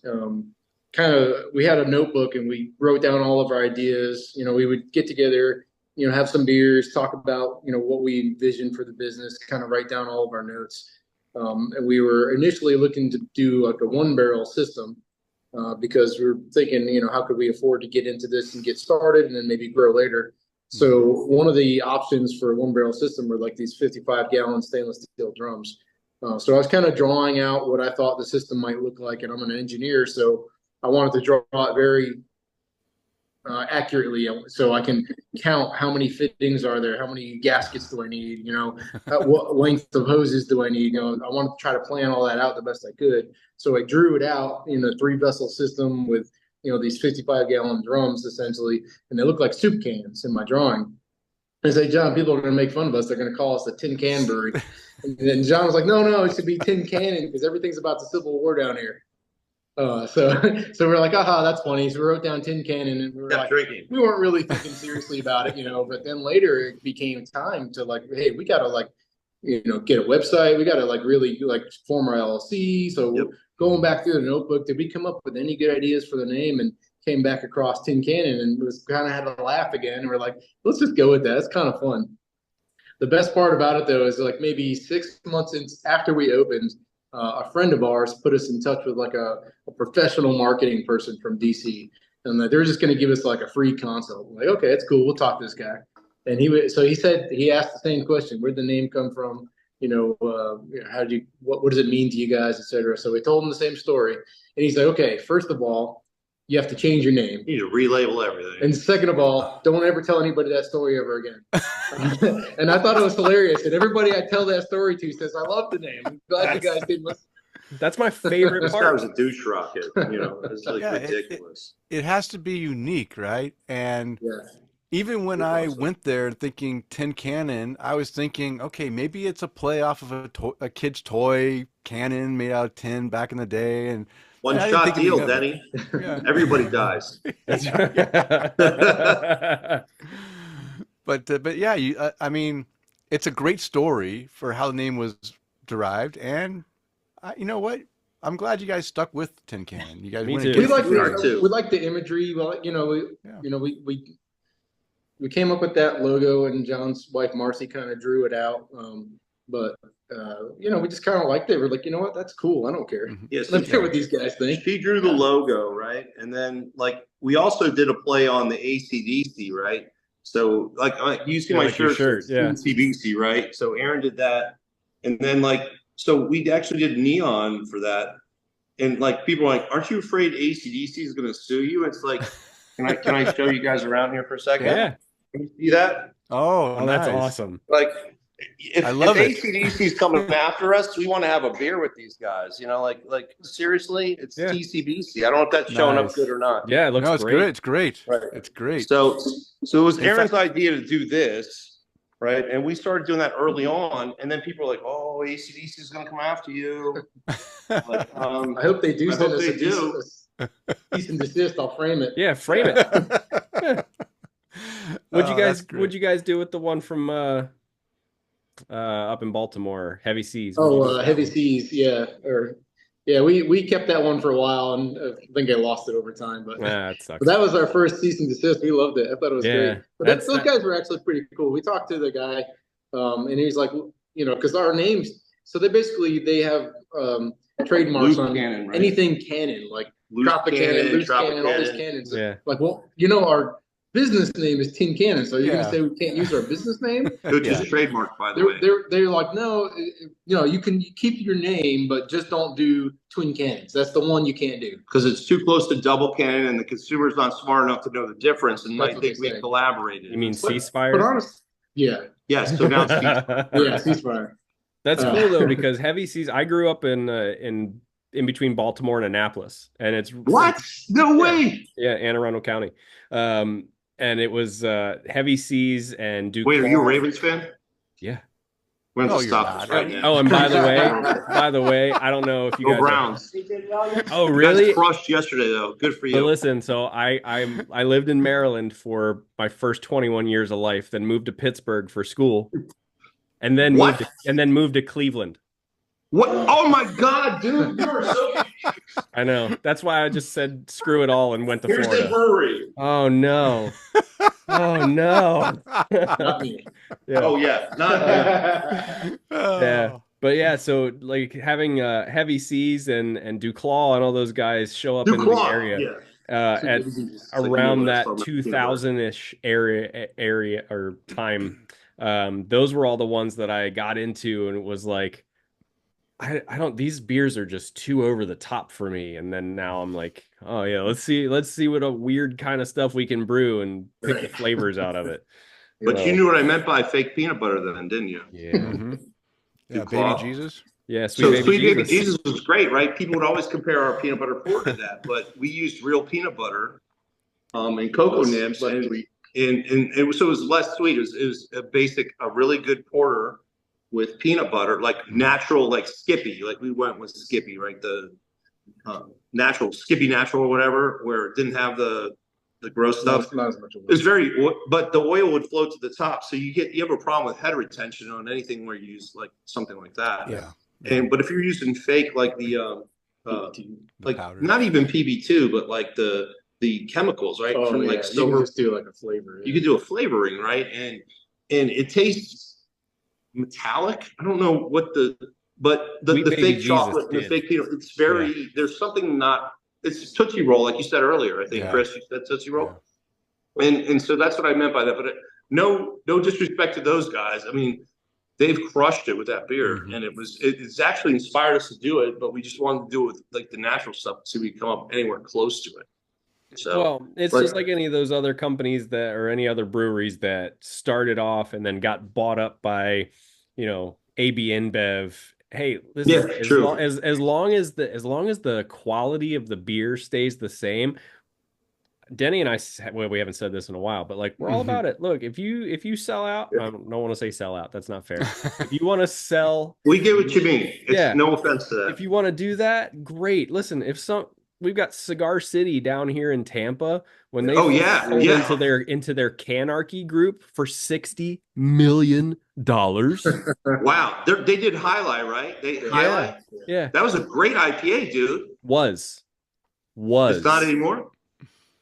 Really? No, it's changed? because now the Canarchy, the group that originally bought them and that's Oscar funny, Blues and those guys, all got sold to Monster Energy. Oh no! Really? Listen, Monster that's a whole. That's our friends malarkey. That's a whole other story that we could get into in a later date. But yeah, and it's just like, yeah, I haven't been there since they've been bought out. But I don't blame you. That's a bummer because that was good beer. Sucks, man. Yeah, Yeah, really I used to was. like Highlight. But yeah, so like any of those companies, if somebody offered me $60 million for my business, I'd be like, sure. Yeah. Where do I see sign? ya, and you don't. Where do I sign? Yeah. Yeah, I'm gonna sign, and you'll never see me again. I'll do whatever you want me to do, except I'll just disappear. Yeah.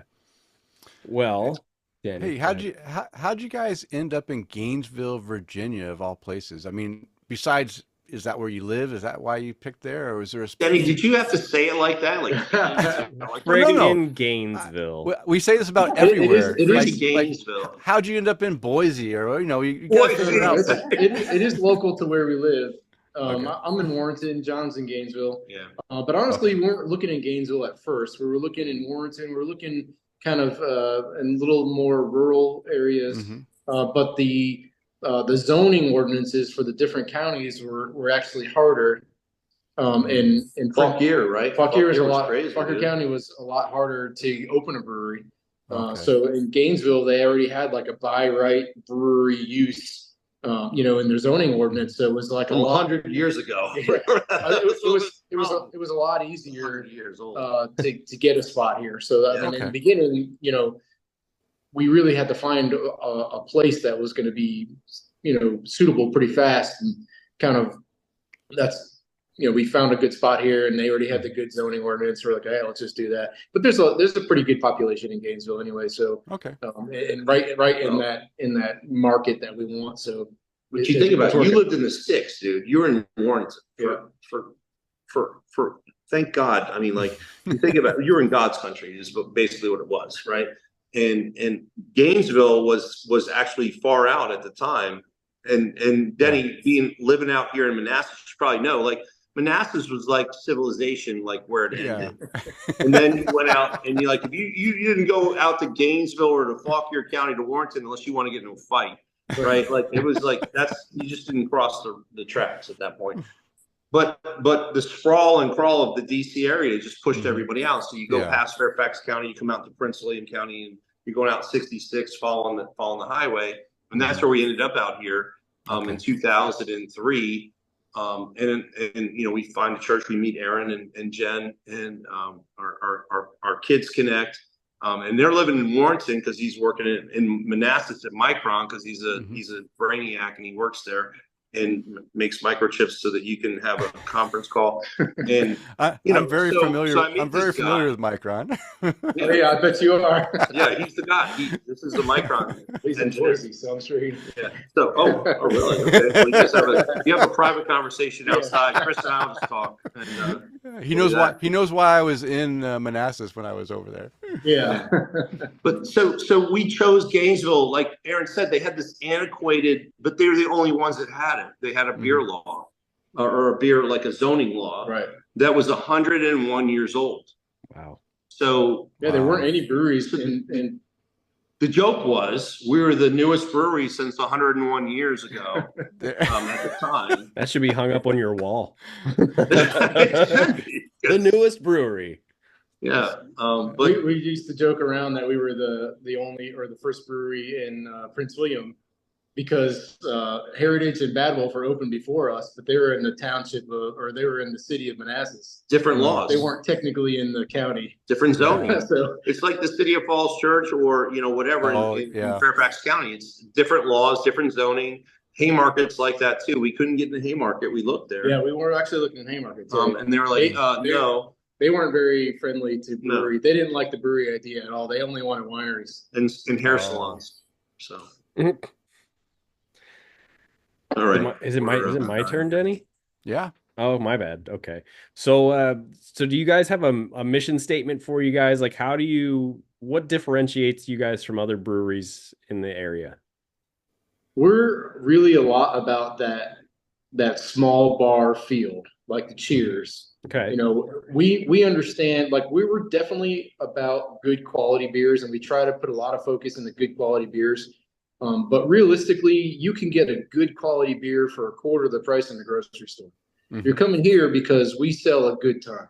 So you get that feel, you get that, people know your name. You get to see the same people every week when you come in. You kind of have that community, that friendship, hopefully a good experience and a fun time. We try to do fun things as well, but we really want to kind of, and that's partly having the smaller brewery sort of helps that because you're not going into some big warehouse space where it just feels like you're sitting by yourself in the universe. You kind of come in, we have a bar. A lot of breweries don't have bars anymore. It's all tables. But you can just come up and sit at the bar and have a few beers and talk to the bartender if nobody else is here. And really for us, it's about both of those things. We really want a wide selection so we'll appeal to the largest audience. Right. We want good quality beer so that you'll at least find a few things that you like. Mm-hmm. And we want that kind of place where you can talk to somebody, where you can just hang out and relax. And we want people to come here after work, have a couple beers and go home. We want to be that local bar. And that's kind of what we've tried to do from the beginning. That's exactly right. That's 100%. I can't even add to that. That's phenomenal. No, minus the fact that you could lie to your wife and say you're going to Lowe's and you come here and have a couple beers because we're right now pretty close to Lowe's. A lot of guys go, hey, I'm at Lowe's right now. Can I have another one real quick? Mm-hmm. Yeah. So I mean, you're doing what you said because that's how I felt when I was there. I mentioned in the beginning, I immediately felt welcomed.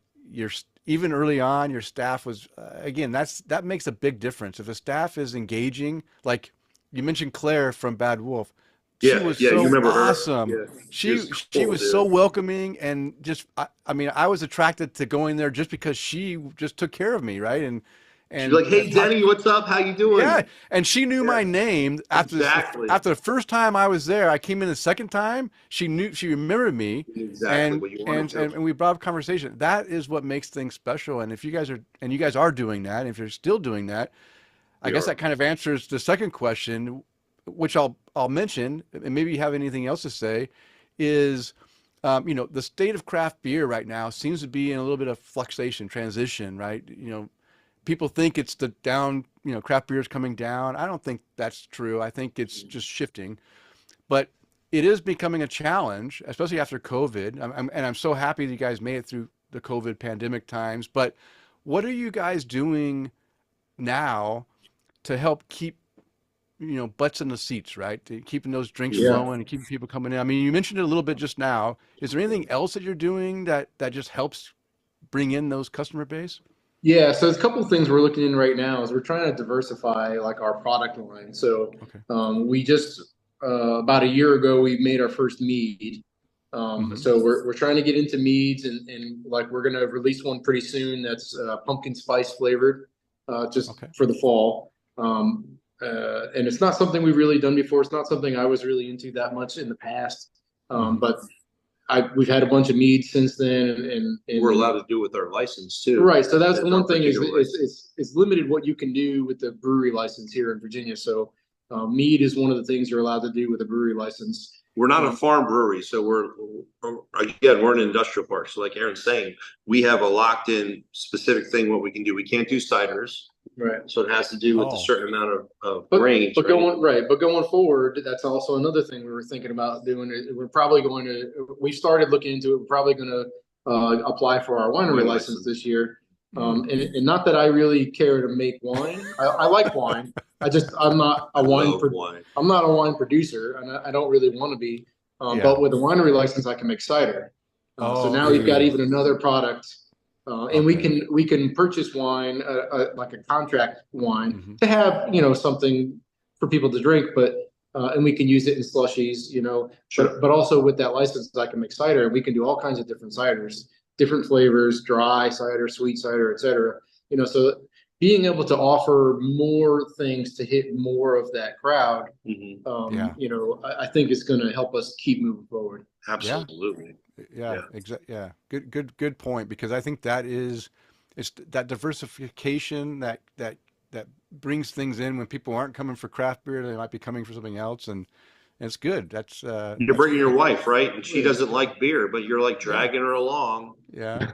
And we've got other options. And we see that all the time. They're like, well, I don't like beer. What do you have? Like I said, we're not really selling beer. We're selling a good time. Yeah. So whatever it takes for you to have a good time, that's what I'm trying to sell you. Yeah. And I want you to stay, and I want you to have more than one. So. And it starts from our passion of craft beer, and that's what will always kind of remain at our core. And we'll always have also passion for customer though. Well, that's the thing too. Is I just like hanging out sometimes. Yeah. It's just fun. It's fun talking to these guys that come in all the time. They have a story. You have a story. We have a story. Everybody has a story, and it's great to hear. And it's cool, and it connects you, right? Like it's anyway. It sounds kind of weird. I know. No, it's not. Actually, the point is you're selling them whatever. You're selling them a good time, and whatever that takes. If it's wine, if it's cider, if it's beer, if it's slushy. I don't care what it is. The only thing you're not getting here is red light or green light. But I love the way you guys phrased it. You weren't like I'm thinking like Liam Neeson, red light, green light. Like that's not going on. We're not doing that shit. But I love the way you phrased it. You weren't like, oh, we sell beer. Yeah. No, I can't remember the term you used, but you sell. We sell a good time. That's what we're trying to do. It's like I don't sell dog training. I sell the ability to have fun with your dog. You know what? We saw the ability to have fun with your dog when your dog was licking all over you earlier. Oh yeah, he's over here passed out on the floor. Yeah. He makes cameos every once in a while. My golden is at home. Otherwise, she'd be all up in my stuff right now. So. Yeah. All right. Well, Denny, where's the next one? I've been marking things off because we've been talking a lot, and I don't want to keep you guys too long, but You can take the next one. It's unchecked there, Chris. Well, then let me do this since we are coming down on the last couple of questions. Chris, where's the Zyth, dude? Yeah, let's go ahead and pause for a second and do the next beer tasting, which is Revenge of the Zyth American IPA. Now, I can't show it completely on the camera because I have a there we go. There. Perfect. There it is. Got it. Because if I show it with my green screen, there it is. see right through it. Oh my God, it goes right through it. Yeah, because we have to explain it's a hop in the face, right? Yeah, well, it showed up if I turned it just right there. It did. Okay, there it is. Yeah, you're right. It went right through you. Yeah. So it's the downside. Like if I show labels and stuff, sometimes it's just not as pretty. Like you're crashing into me, it breaks up a little. Oh my God, it's so creepy looking, dude. Yeah. You see through the can. I've worn wrong shirts before. We will say Revenge of the Zyth. So based on the word Zythos, right? And we thought it was just a cool thing, and this is the IPA you're looking for, right? Like not Revenge of the Sith, which is a bad thing, right? But we do have a red sword and a green sword can that we could do. We have both because some people like the red and some people like the good sword and some people like the red sword. But when we did that originally, we actually got that after the whole Heavy Seas debacle. We went through the trademark situation with a lot of our beer names because we were still distributing at the time, and that was one of them. And that passed muster. That actually we have a trademark on that. Do you now? Which is crazy, right? Because you would think that if Heavy Seas came after us for twin cannons, that you think Disney would have let that go, but they let it fly. Because that's a Disney thing, right? Like they own Lucas Studios, right? So we thought we would have some issues, and we got the trademark for it. I think my wish is that they saw it and go, that's kind of cool. Robert, I think it's very cool. That's cool as shit, man. Let it go. We don't need to make money on that. Let this little ass brewery make some money. Yeah. And now we're not distributing anyway, so who cares, right? But anyway. So this beer is more of a West Coast style. Yeah. The IBUs are not really high. It's a mid-range. So we restrain the IBUs, but not the hop flavor. So this one is somewhere in the 40s for IBUs. Okay. So it's almost like a pale ale bitterness level, but we cram a ton of hops. It's definitely more the flavor of the hops is definitely a lot higher than a pale ale. But we wanted to restrain the bitterness to keep that drinkability.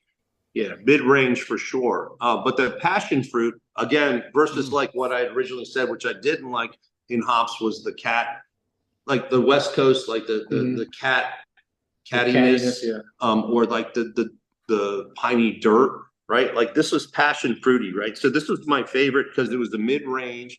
It wasn't so high on the IBU level. It's like 45. Yeah. And the Zythos was actually it was like a hybrid hop, right?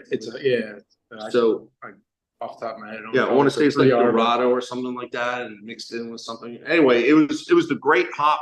It was a different hop for me as somebody who wasn't an IPA person originally, but slightly sweet notes too, right? So I was like, man, low battery, nope. We'll plug you back in. Here we go. We're not losing you guys. We're not doing this. Plug me in. But the passion fruit, it was like, I don't want to say it's 100% passion fruit, but it reminds me of a little bit of tropical, right? So to me, and that people really like, they come in and like, what's your your main IPA? And we give them this. We're like, oh my God, that's so good. And then we give them other IPAs. They're like, yeah, that's great too, but I love this. Give me another Zyth. I think part of that is kind of restraining that bitterness a little bit because I think so. There's nothing wrong with a good IPA in the 60s and 70s for IBUs. I like that, but a lot of people don't, and it makes it a little bit more approachable if it's not so bitter right off the front. It's not that big, just big bitter, just bite in the face. I don't know, is that the right phrase? That's what we're using today. Bite in the face. Bite in the face. Yeah. Oh my God. What did UPS do to my beer? That's what I want to know. But it's what they didn't do. I'm glad. It's subdued though. It's not just that big kick in the face, bite in the face. Maybe I just need to drink some more. Too much dog over there. I like where he's going. I like where he's going. There's a lot of hop flavor. It's just not. It's not biting. It's not harsh. It No. should I be. think that's the point. So think about bringing, like somebody in who's not an IPA person. You're like, hey, try this one, right? Yeah. I mean, to me, what I witness a lot is that, like, I see guys bring their significant other, and they're like, they don't like IPAs, and they're like, try this, and they try a New England style, right? Like a hazy, and they're like, wow, okay. That's because a lot of those are just dry hopped, right? They're not even, there's nothing Very there. little bitterness. Yeah. So very little bitter, like, oh, okay. And then you move them up to like a Zyth, like what we're drinking right now, and you're like, wow, okay. They appreciate, there's a little bit of hit there, right, from the hop, but it's still fruity enough where it's not hurting them, right? Like they're like, I don't know. What do you think, Kris? I mean, I like it because it's kind of sweet in the beginning, and then there's just kind of the hop bitterness just kind of eases its way in, and it's not just this big punch where you're where you either like the hops or you don't. And I like that it's 45 IBUs. I think this would be an easier drink for somebody who's like, hey, I'm not really into IPAs, but I'm trying to be. This could be a gateway IPA for gateway IPA. I love that. That's almost a good name for a new IPA, but we already got this. So that's Tampa Pet Services trademark. Got that? Oh, jeez. Keep my IPA out of your mouth. I'm gonna say like this. Double, you'd have to make that a black IPA. Yeah. Oh my God, I love it. All right. Well, let's go into another question. So you mentioned a bunch of beers, and you mentioned that you do have some flagship beers, but what are what you consider your core flagship beers that you try to have on all the time, and what are the challenges of keeping those beers available to your customers? Yeah, the Virginia Blonde, for sure, that's a staple. The Revenge of the Zyth IPA. Those are really the two that I always have on. So I always have those two on unless something really went wrong with production or the scheduling. TGLF is number 3. But we do also, even though it's similar, the TGLF, which is like the light lager, tastes great. Less filling. That one is really popular. I don't have it on all the time, but I try to keep it on most of the year. Okay. And it's just because it's super easy to drink. You drink a ton of them, not get super drunk, and just keep enjoying the time. Some of the ones that we bring back very often, but they're not like on all the time. The Busted Pipe is one of them, and the Rusted Black IPA. And the Rusted Pipe. So it started with the Busted Pipe. That was the Black IPA you mentioned. Yeah. And then we did like a sister beer to that was the Rusted Pipe, and it was more of like an amber IPA, like a red IPA. Like same hop profile, but same hops, different malts, but it has a lot of the same. And I like having them both on tap at the same time when I can, because people will mix them. We call them rusted. It's called a rusted, but it kind of gets the best of both worlds. A little bit more of that roast, but not overly powered roast. And that's the Pacific Northwest. So the cattiness, the piney. That's that one, and I actually really love it now that we've brewed it. And it's phenomenal. But yes, keep going. We always have a stout, and there's a couple that we rotate through. One's a porter, I guess. So Cav Joe Porter and the Grafton Street Stout, which is on right now. They're different. They're similar, and I kind of rotate between the two because people kind of and I get bored of one or the other all the time. Yeah. Right. But I try to keep one of those two on all the time if I can, because a lot of people come in there like, I only like dark beers. What do you have for this dark beer? Grafton we originally did it for a restaurant locally called Grafton Street, which is a major street in Dublin. And it was a restaurant here locally. And we did it for them. They wanted to do it with Hellcat Maggie whiskey, which I don't know if that's like the Smirnoff of fucking Irish whiskeys or what, but it was It wasn't a great whiskey, but it cost us enough. And we did the whiskey barrel, and it was phenomenal. But we did it at a very high ABV. So like they were like, we really want a beer where our customers could have more than one. So we moved it down a little bit. So it's been a very big staple of a stout. It's a coffee stout. I would say I would call it a coffee stout. When we talked, so basically we sat with the beer manager of the restaurant, and he was like, I want you guys to design me a beer. Okay, well, what do you want in the beer? It's like, I want coffee, I want chocolate, I want whiskey, I want what do you not want in the beer? Really so we kind of children. Like, okay. You don't want children in the beer. Let me take those notes and we'll come up with something. So it's got like it's got some coffee, some cold brew it's coffee. Like the fan wish list of beers, but it's phenomenal. Yeah, but it balances out pretty well, and it's pretty drinkable. It's like 8%, but it's pretty drinkable for 8%. And you don't know you're drinking 8%. The tastes are all there. It's pretty good. Except it's in a snifter, so that kind of gives you an idea. But so then the next one you would do would be like one of the. John had mentioned the Irish Red Ale. Yeah, the red. We often will only have that at St. Patty's Day, but lately we've been brewing it a lot more because it's just. People love it. It's not really a seasonal beer. I mean, it's not, you can have a red ale on any time, and that's just a good go-to beer. So we're trying to have that on tap more often as well. I mean, people love it. They drink the heck out of any kind of an amber, really. I mean, it could be the Heart of the Lion, too, which is another one we do. We did for a police fundraiser. It was an American amber. And so you have an Irish amber, you have a Irish red, you have an American amber. It's a different hop profile, but kind of the same base malts, right? And people love. They say, "Do you have an amber ale?" And it's something that, like I had mentioned earlier on, people go back to, and it's like I understand why, because you love maltiness. Maybe this is one of the things you hated about the garbage beers you drank in college was it just tasted like whatever it tasted like. But when you get something that has a little bit of sweetness to it, some malt, a brown ale, an amber ale, like a Killian's, right? Like so the first Killian's you had are a Mick Dark, right? A Michelob Dark. Amber. Oh my God, this actually has flavor. And then people like go, whoa, okay. So that opens people's eyes to stuff. And so they'll go mid-range. They'll go, okay, I like the TGLF. I like the blonde. What do you have that's like the next level? And you go to a red, right? To an amber. If they like hops, then you go to the rusted pipe, the red IPA, right? And then you bring them in. Anyway, it's gateway stuff, like you were saying earlier, right? You just move from one to the other and figure it out. So, but keep going. And then the last thing I want to say is that we always it's not really the same one. It's not exactly a flagship, but we always have some kind of kettle sour on because that's people are looking for that. Like, sweeter, fruity. We will kind of vary it a little bit with the season. Like we're coming up. Carnival. The Carnival is a caramel apple. Yeah, it's like grandma's applesauce. And people mix it with our pumpkin beer, which we call Pumpkin, which is phenomenal, by the way. It's not okay. So the problem with a lot of pumpkin beers, and this is just my opinion with Aaron's combined, but I did not like pumpkin beer, especially too much cloves. Yeah, you just go in and you like hit a pumpkin, and it was not my thing, man. Like it was like, oh my God, I really want to like these things, but I don't.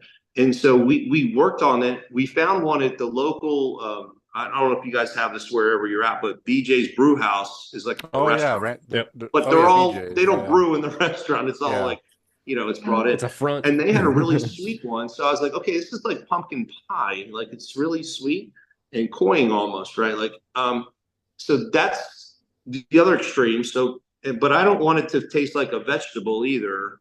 And so we like triangulated, and Aaron like he did his engineering crap, and he like bought all these big ass spice things, and we were like he was like throwing stuff like Harry Potter, like just throwing shit as the wind, and we came up with like 5 or is it 6 or 5 spices, like vanilla and all this other stuff that you would normally people. My point is this, guys. People sometimes they'll shortcut and go McCormick, right? They'll go pumpkin spice or allspice. And I don't like spice bombs. Yeah. I don't like it to taste like a vegetable. Like I don't want it to taste like a pumpkin. Like as much as like without the spice. Yeah. And we triangulated it where it's like it hits right in the middle. And it's one of my favorite beers we've ever done. Ever. I love it so much. And people ask for it in February. They're like, where's the pumpkin? Where's the pumpkin? Punk tin. But if you mix it with this sour that Aaron mixed, it's like they called it Grandma's applesauce. Mm. Because we mixed a lot of beers, by the way. If people aren't mixing beers, they're missing out on the secret menu sauce. Because Yeah. we've got probably like 16 beers on tap, but we've got like 36 combos. Mm-hmm. You know what I'm saying? Yeah. I'm just enjoying going through your list of beer names. Oh, boy. Untapped. Oh, no wonder you were laughing. I thought you were laughing with me, not at me. I was. Come on, Kris. I was doing Talk to me, both. Goose. I was doing both, Maverick. Calm down. So He said Maverick. on the pumpkin beer, what's your base? What's the base beer with when you mix those spices into it? Is it just a blonde? It's kind of an amber. It's kind of An like an amber? amber. You know, Yeah, little crisp, but caramel. not bittering hops. You know, like really sort of balanced more Malty. towards sweet. Yeah. But balanced, not cloying. But yeah, there's a lot of crystal malt in it. You know, essentially like an amber base. Okay. Yeah, I think that's good. But not dark, not like getting on the edge of a brown ale. Yeah. Yeah. I'm gonna keep it. I tend to like pumpkin beers that lean towards the darker because it adds more of that toffee or caramel flavor Caramel, in yeah, there. for sure. And then you have those spices on top. It blends in well. The ones that just do strictly like a light ale with those spices, it's just all spice and there's no Spice base bomb. to keep it. So I'm glad you guys are doing a little maltiness to it too. Well, since you got nothing from us, we'll can something for you and then let you tell Kris how it tastes. So you know what's funny? You guys were talking about Luce Cannon. So Yes. Denny's last name is Luce, Luce. And him and our old co-host, you guys, Denny, We guys brewed brewed a beer called a Belgian dark strong ale called Luce Cannon, Luce Cannon, because one of my favorite styles is a Belgian dark. Wow. And we brewed it. Before he opened he opened a commercial brewery, and he's a aeronautical engineer, worked for Boeing. He left a nice job in Very Boeing to go to be a janitor, basically. Just squeegee after 9 p.m. Yeah. That's right.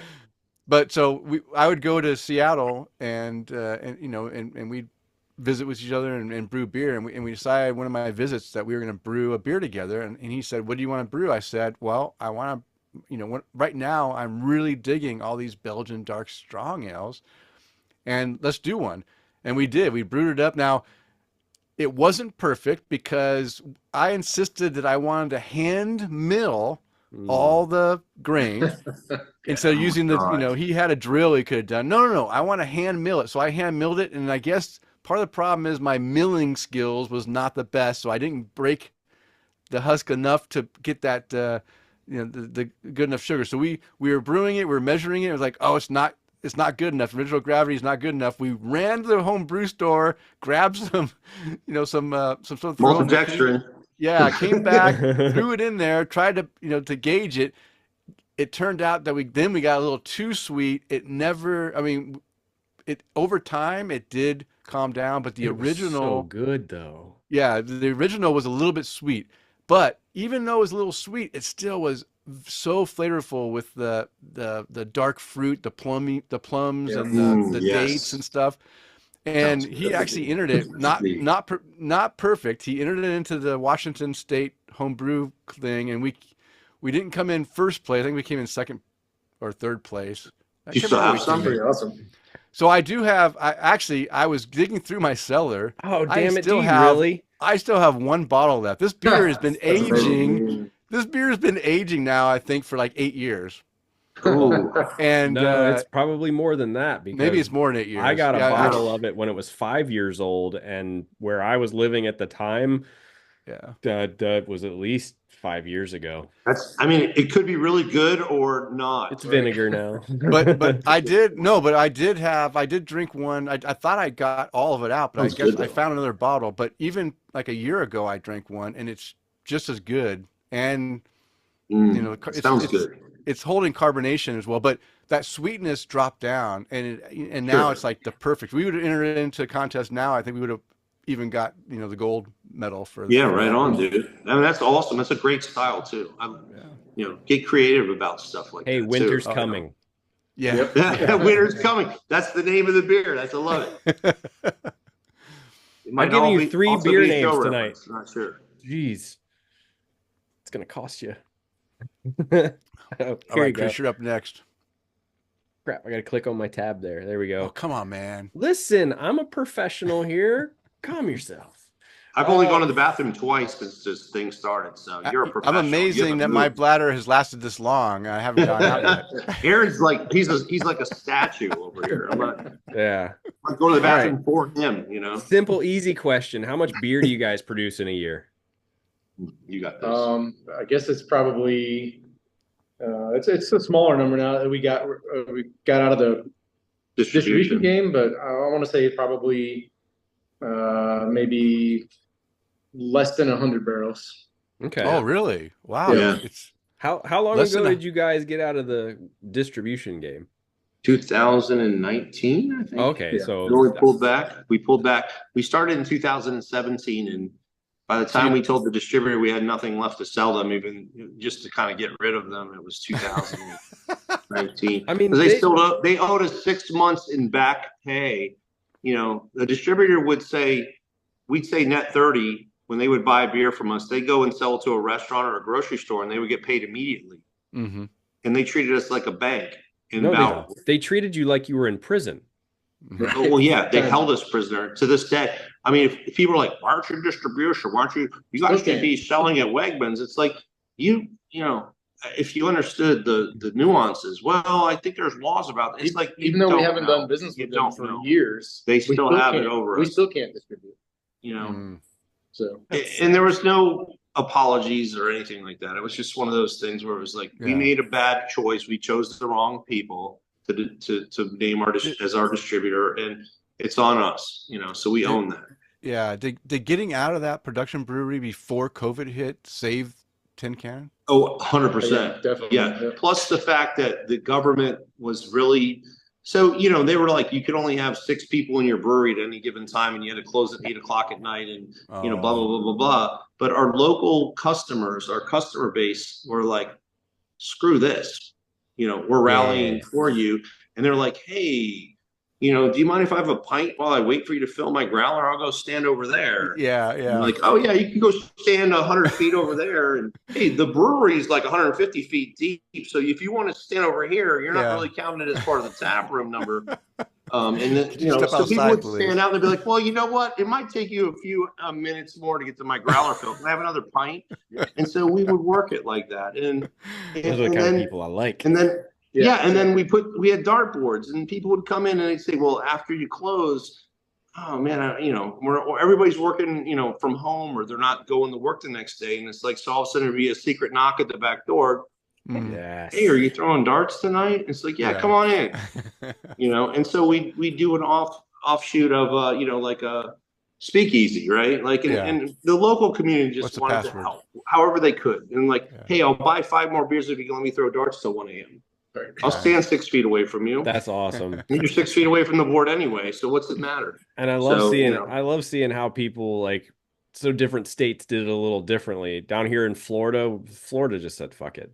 But you know, for the most part, man, like, you know, Virginia, DC, like those areas, I still have plenty of friends in that area, and it was just so tough on them.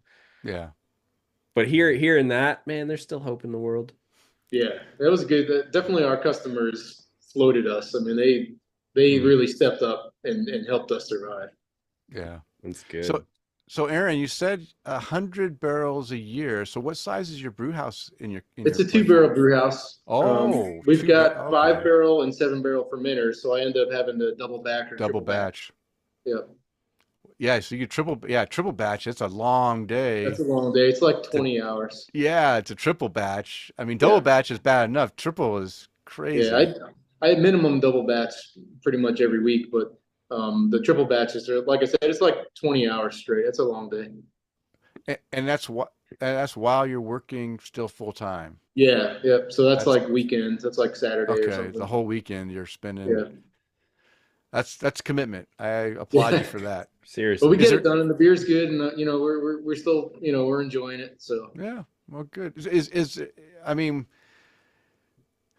is there any in the near future? Does it look like that you'll be able to survive without working full time, or is that this is just going to be a side gimmick until you're able to retire? Yeah, I think that's probably what it's looking like. We enjoy doing it. We're hoping, to still grow. We're still trying to do things to grow. But if not, it's okay. I'm all right with it. Yeah, keep it small. I think the key to success is, like you mentioned, diversifying into other products that bring people in, and providing fun, providing something that your customer base wants to come in there that brings them in, and that's having fun, and being hyper local. Now you were the first Gainesville brewery. And you said there might be a couple other breweries that are nearby. Haymarket's right next to Gainesville. There's a couple in Haymarket. There's a few in Manassas. Yeah. So we're still the only one in Gainesville right now. But, okay. Okay. So it seems like there's always new breweries in planning. Popping up all the time. Yeah. So Gainesville's favorite brewery. There you go. Yeah, your Gainesville's favorite brewery. We hope. Number one brewery, Gainesville. Hyper local. Sure. Yeah. Yeah. All right, Kris, another question. We're two more questions. We're gonna let you go. Yeah. All right. Cool. Sounds good. Yeah. So guys, are there any breweries or beers that inspire you in your creative process? We're getting deep in these last ones. Mm-hmm. Like that. That's what she said. So think about when we did, what was the one where we were, it was an American Strong. Oh, yeah. Stone did a huge one. What was that? God, it was so long ago. What was it called? So we did Humble Admiration, which was based on their name, which was Arrogant Bastard. Yeah, Arrogant Bastard. So we humbly admired their arrogant bastard. Great. So we made that a thing. You need a charger? You gonna make it? We'll see how quick we get to these charge a couple of Apple questions phone here. But we're dying. No, that was one. That brewery was willing to do some crazy things, and that was for me, I like to brew, and I always did like to brew kind of like to the book traditional styles. And I had to get out of my comfort zone of brewing, to the style, and just kind of doing some crazy things. And that was one of the breweries that when we first were getting started was like, they're not afraid to just do some crazy stuff and put, pounds and pounds and pounds of hops and a ton of special B, you would never do that. It would fall so far out of style. Even today, I get so many people, like, for instance, our Revenge of the Zyth. People look at it and they say 45 IBUs. That's not even an IPA. You don't get, hey, I made it. You can't tell me what an IPA is. I'm telling you what it is. If you don't like it, you don't have to. But the whole point is, get out. Just being able to do whatever you want. I don't care about the style guidelines anymore. Yeah. I think that was growth over time. Yeah. I'm going to do whatever I feel like doing. If it sounds good to me, I'm going to do it. I have enough experience that I can just decide on a flavor and go make it. Yeah. Right. I mean, how many people think that Arrogant Bastard is an IPA? They don't even know what an American Strong Ale is, right? Right. So it's not a common style. They pushed the limit on that, and it was actually listed in a lot of restaurants as an IPA, even though it's not. But it's very hoppy, right? So yeah. But you're right. So the style guidelines back then were more of a suggestion. That we would try to stay between the lines, but if you went over this way or that way, or you went below the IBU, who gives a crap, right? Yeah. It's whatever you want it to be. I think that was the growth for me, at least as a brewer, was, just getting away from that and just making things that I like and making things that other people will buy. Of course, that's my job, but, it doesn't have to be a textbook beer. It's, if I want to try something, I can just do it. And that's what I really like best about it. Yeah, that's good. That's good. Okay, I think this is the last one, Denny. Is it me or you? This is you. Okay, last question of the night. You guys have been wonderful, great conversation. But since we are an educational podcast, we always like to let you guys provide some input to our listeners or future brewers out there. Is there one thing you learned about owning a brewery or brewing beer that you'd like to share with our listeners? You want a positive or a negative? Yes. No, it could be either. Whatever you want to share. It's going to be positive, obviously. Okay, sure. Not obviously. Let me hear what you got. Well, we know the negatives. Tell us a we know positive. not what to do. But a That's lot a of people positive. don't want to hear that, right? They come in and you give them advice and they say, hey, we're going to open a brewery in Haymarket. What do you suggest? And you gave them suggestions, even so much as like construction advice, right? And dealing with the county, and you have the wide eyes and you're excited, and a lot of times you don't adhere to the advice of maybe the experience, right? And then you come 2 years later and say, I should have listened to you. Yeah. And you're like, I know. Try to help you, but now now we're in this together. Right? Like, you're welcome to Prince William County, Virginia. It's like one of those kind of things. But as far as like a positive is concerned, like there's I just broke my glasses. How about that? Oh no. Okay, it's all right. Don't break your glasses. That's Don't break your glasses. That's my advice. Tip number one. Because otherwise, you have to wear. Honestly, one thing I would say is be good at what you're doing first before you try to grow. Like one thing that I think when we opened up that distribution, we definitely tried to grow a little too fast. Yeah. And it kind of got us distracted from what we do best. And what we do best is this small setting with, good quality beers, and trying to blow up too fast. We made some financial mistakes. It's just things that you don't know until you know. And I think, for somebody that wanted to do this, get good at and grow naturally and get good at what you do first. Before you try to bring on too much. Don't overextend. Yeah, exactly. Yeah, that's great advice. That's something I haven't heard from anyone else. So you guys just brought something that's a great advice and brand new to our listeners. Get good. Yeah. We really honestly want to help. And joking aside, it can be a struggle, regardless of how good your quality of your beer is. You can't predict what people are going to do. You can do everything right, but people are fickle. My wife says this all the time. People are fickle. They'll show up and they love you and they're your mug club, but then they'll go be somebody else's mug club too. And then they don't come around, and there's nothing you did wrong, but you're going to constantly question, what am I doing wrong? What can I do? Don't just do the best you can with what you got and focus on, like Aaron said, your strengths. And, and the cycle of customers will refresh itself, hopefully for you, as it has for us, and then people come back, like we might have thought that Denny just hated us and never showed up again. That's because you broke his beer can. That guy can. was so nice to my staff that I never saw him again, and we must have done something to piss him off, But you got to. So don't second guess yourself. Just focus on what you do right, like Aaron said, and make that the thing that you focus on, and then it should come to you. But my thing is, don't overextend. Don't overextend yourself. Like we did that, and we learned our lesson, and hopefully you will learn from that.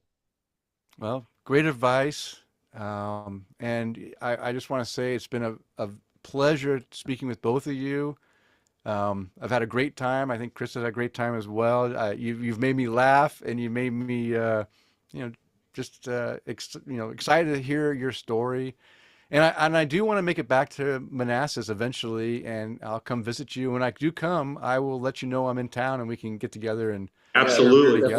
We definitely have each other's contact info. We owe you some beers, brother. Thank you guys for having us on. It's been a good time. Yeah, if beers come my way, I will accept them gracefully. There'll be something coming your way. We'll send it FedEx this time. Yeah. Listen, but I just want to say we do appreciate you even sending the beer in the first place. We really do appreciate it. I'm sad that UPS jacked it up for me, because I would have enjoyed to try the beers and give you some feedback as well. But hey, thank you guys for coming on for sure. And off the record, the Postal Service does it too. Yeah. Do they? Hey, Kris, and on the record, thanks for your grace on the applesauce beer that you got. Listen, it was still enjoyable to drink. It wasn't. I had one too. I cracked it. It was the same color as I'm like, what is going on here? Yeah, it was like autumn in a glass. You know what? That's it, brother. That's what it was supposed to be called. But before we let you guys go, we always like to give a chance for you guys to give a toast out to someone out in the community or someone that's close to you guys. Is there anyone you'd like to toast to tonight? I was just going to say cheers to both of our wives for putting up with us. Absolutely. That's course. the key right there, guys. Of Cheers, course. ladies. Yeah, cheers to that. That is 100% Cheers. right. Well, great. Well, Cheers. we will we're gonna put your is there any other kind of social media or anything you guys pay attention to? I was gonna put your website on our show notes. Is there anything else you'd like to plug? I mean, Facebook is Tin Cannon Brew Co., Okay. as well as Instagram, Tin Cannon Brew Co. Those are really the ones we follow and the ones we post to. So Okay. All right. Well, again, cheers to you, both of you guys. Thank you for coming on and Thanks, guys. providing some great conversation. We really appreciate it, and you guys have a great night. you Thanks too. a lot, Thank you you so too. much. Thank you, guys. All right. Bye. Bye. Okay, Kris, let's take a quick pee break because now it's been over 2 hours. I have to go pee. Okay. And we'll do a quick wrap up with a couple things and get out of here because it's been a long All right. show. All right, I'll be right back. Okay.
Okay, Kris. Whew, it's been a Don't- long night. I'll get this don't- over for you.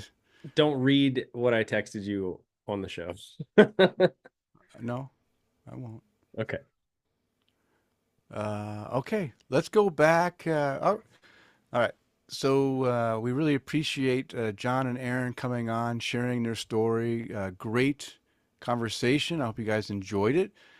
Kris and I would like to thank all of our Patreon supporters because this episode is brought to you in part by our satisfied Patreon supporters like Mike Allen, Bill Schlemmer, Amanda and Kevin Argauer, Mike Blanchard, Tara Carlson, Jim Kutzel, and Alex Fuchs, who are our virtual producers, and Tom Byrne, Jeff Seiler, Johan Halberg, Chalamasa, Mark Church, Eric Groundley, and Eric Scotty Ward, who want to buy us a virtual beer. If you enjoy the content we provide, we invite you to support the show by toasting your host or buying us a virtual beer or even becoming a virtual producer. If you could explore the options on our support page by visiting patreon.com/tapthecraft. And we did get some feedback from the last episode. Eric Scotty Ward, we just mentioned him as a Patreon supporter. He wrote us an email. He says, another great show. Enjoyed the input from Sarah at Hot Plate Brewing. Okay, my untapped suggestion for Kris is McBrew. I think if we took the A out of there, that would McBrew? work. Yeah, I'm looking at him going, okay, if I say that on the show, What would it then say? I gotta McBrew. spell it, and it'll be like one more letter. You have to, like, make sure you follow me on Untapped at MCKBREW. And if I've had a beer or two before we start recording, Okay, so Eric Scotty Wood could potentially win if we just remove the A and made it MCKBREW, or would it be the E miss? You want MCK no, just McBrew, McBrew? MCKBREW. Okay, That seems to flow off the tongue pretty easily. that flows off the tongue, and maybe Eric Scotty Ward. I mean, if Kris decides to choose this as his untapped username, you might be winning the next prize package from Tin Cannon or Tin Cannon. Wow, tintackers.com. I got Tin Cannon on the brain. How's that sound? Just make sure you follow me at MCKBREW. Yeah, I like that. That works. That does work. Okay, so think about it, Kris. We don't have to decide right away in case there's more people that want to do. Okay. But this is probably a leading one, right? Oh, absolutely. But better than the Tampa beer bitch or whatever. that night. So I was like, whoa, that's a little too harsh there. Oh, well, I mean, we had Matt Griffo. He had one that popped in there, and it was a bunch of numbers in there, and I was like, "What is that for?" He goes, "That's all the years that the Lightning won the Stanley Cup." And I'm like, "Oh, buddy, I appreciate your ambition, but that one's a little tough." Oh, I liked that Eric Gronley had a name, and then he kept the 1345 at the end of it. Yeah, I read that, and I was like, "You bastard." There's been some good ones, but so far, I think Eric Scotty Ward might have the winner. You might have the winner. Yeah. If you would like to provide feedback to us, you can do that by voicemail. We want only voicemails from you. 208-536-3359. You know what? I've been drinking tonight. I can't say all those numbers like I just did. 208-536-3359. Yeah, or 208-53 oddly. That's easier, right? Just rolls off the end of your tongue. Leave us a voicemail. Yeah. We would love to hear your voicemails. Ask a question, just say hi, whatever you want. We're good with that. But we will give you an out. If you are too shy, like my good buddy Alex Fuchs is, you can write us an email at taptocraft@gmail.com or leave us some comments on Facebook at facebook.com/taptocraft. Remember, we do have a website at taptocraft.com, and we have a Discord server at taptocraft.com/discord, where it's just a private community. Own private server, just a chat with other Tap to Craft community members. We would love to have you join and interact on there. Hey, Denny, I have a question for you. Yeah. Do you ever get voicemails that you're like, what the hell is this? No. You don't get random people just going random, just nonsense? If I do that, I delete them because it's spam. That's a shame. Well, no, I'm not talking about like, hey, we're trying to reach you about your car's extended warranty. No, nobody's ever, every voicemail that we've received, I've put on the air. Has been purposeful? Yeah. Google does a good job of removing spam and junk from our voicemail box. Right. It is a Google phone number, by the way. Yeah. Well, I mean, I was expecting there'd be people that would call in and just spew a bunch of profanity and I don't know. Somebody has a couple too many and goes, I'm gonna call Tap the Craft. I would post that if they did that. If you want to come and leave just incoherent rambles with cuss words, go ahead. We'll put it in there. Yeah. If it's too much, I'll bleep out some of them to keep it under our limit. I don't know. What is our limit? I think our limit is 4. 6? 9 or 6, but it depends on when they're spaced out. If they're spaced out throughout the show, I don't mind. If they're all on one voicemail, I think 4 is my limit. Before I start the voicemail of F. We are a over 21 family friendly podcast. I just we don't encourage underage listening, but if you do listen in the car with your kids, we are clean as well, so it's okay for the most part. Yeah. If you Anywho, but we do have some upcoming guests, just like we had the last 2 wonderful guests. We had Hot Plate Brewing and now Tin Cannon Brewing. We have Mother Earth Brew Company coming in our next episode on October 14th. We have Birch Brewing here in Garden City as well on October 28th. And then we have another Boise brewery, White Dog Brewing, on November 11th. So we're having back-to-back. We have 5 total so far, All the back-to-back brewery interviews, which is really great. And I thank Kris for organizing these. And as I mentioned earlier, when we had Eric Scotty Ward leave that Untapped username, this is your last chance. I think this is it. We're going to pick the we gotta do winner it. the next episode. Last chance to win a special tintackers.com prize pack. Those things. Kris needs a new Untapped username. Provide a new username based off of what you know about Kris. And if Kris chooses your suggestion, you will be the winner of a wonderful prize pack that Jen over at tintackers.com will provide for you. She does some great prize packs, so you don't want to miss out. So send us your suggestions for Kris's Untapped username. Kris, this episode has been way too long. We should probably skip the Untapped to Craft, you think? Yes. Yeah. Okay. Yeah. So let's just move on down. And new and noteworthy beers, I have none. Do you have Same. any? Okay. Yeah, we skipped that too. That worked out well because I've just been drinking stuff. The only noteworthy beer I've drank that's new is this fresh hop beer, and it was good, but we're not going to talk about it. It was just good. Mine was from the guys over at Tin Can. There you go. Tin Cannon Brewing, the New and smash noteworthy. into. It was crashing to me. I gave it a crashing to 4.5 cap rating. I There you go. already put pictures up, made a rating. I actually wrote notes on this one Way to go, Kris. during the show. Nice So, job. yeah, Nice that's a- job. All right. Well, talking about raising our glass, who would you like to raise a glass to tonight? So absolutely want to raise a glass to John and Aaron from Of Tin course. Cannon Brewing. Thank you guys so much for coming on with us. What a wonderful interview. Yeah. I almost said wonderful frickin' interview. But wonderful interview with you guys. That was a lot of fun. Thank you guys for the time, the beers, and everything that went into it. We really appreciate the time with us. Yeah. Cheers to that for sure. Denny, who would you like to raise a glass to? Yeah, I'm going to raise a glass. My Patreon toast tonight goes to Mr. Chad Lamassa, longtime Patreon toast or supporter. Toast to you. Cheers. Also, sorry, Chad, we didn't do the Untapped to Craft, but I know you would extend your streak. He was in there. His streak stands. He got some it stands. cool We just label ran art long. in there too. Yeah, we ran long. And then I just want to raise my glass to all those, especially our listeners who were affected by Hurricane Helena. We know Jeff Seiler especially is right in the mix of that of the devastation that went through Asheville. But he did write into Facebook before I got on the air tonight. I saw that he did report in safe. They have power. They don't have internet and phone, but but things are good for him. He didn't have any real damage, and I'm glad for that. So cheers to you, Jeff. I hope your community is able to recover. I know it's a tough time, but I just want to raise my glass to you. And of course, being a former serviceman, I want to raise my glass and thank all those who have served.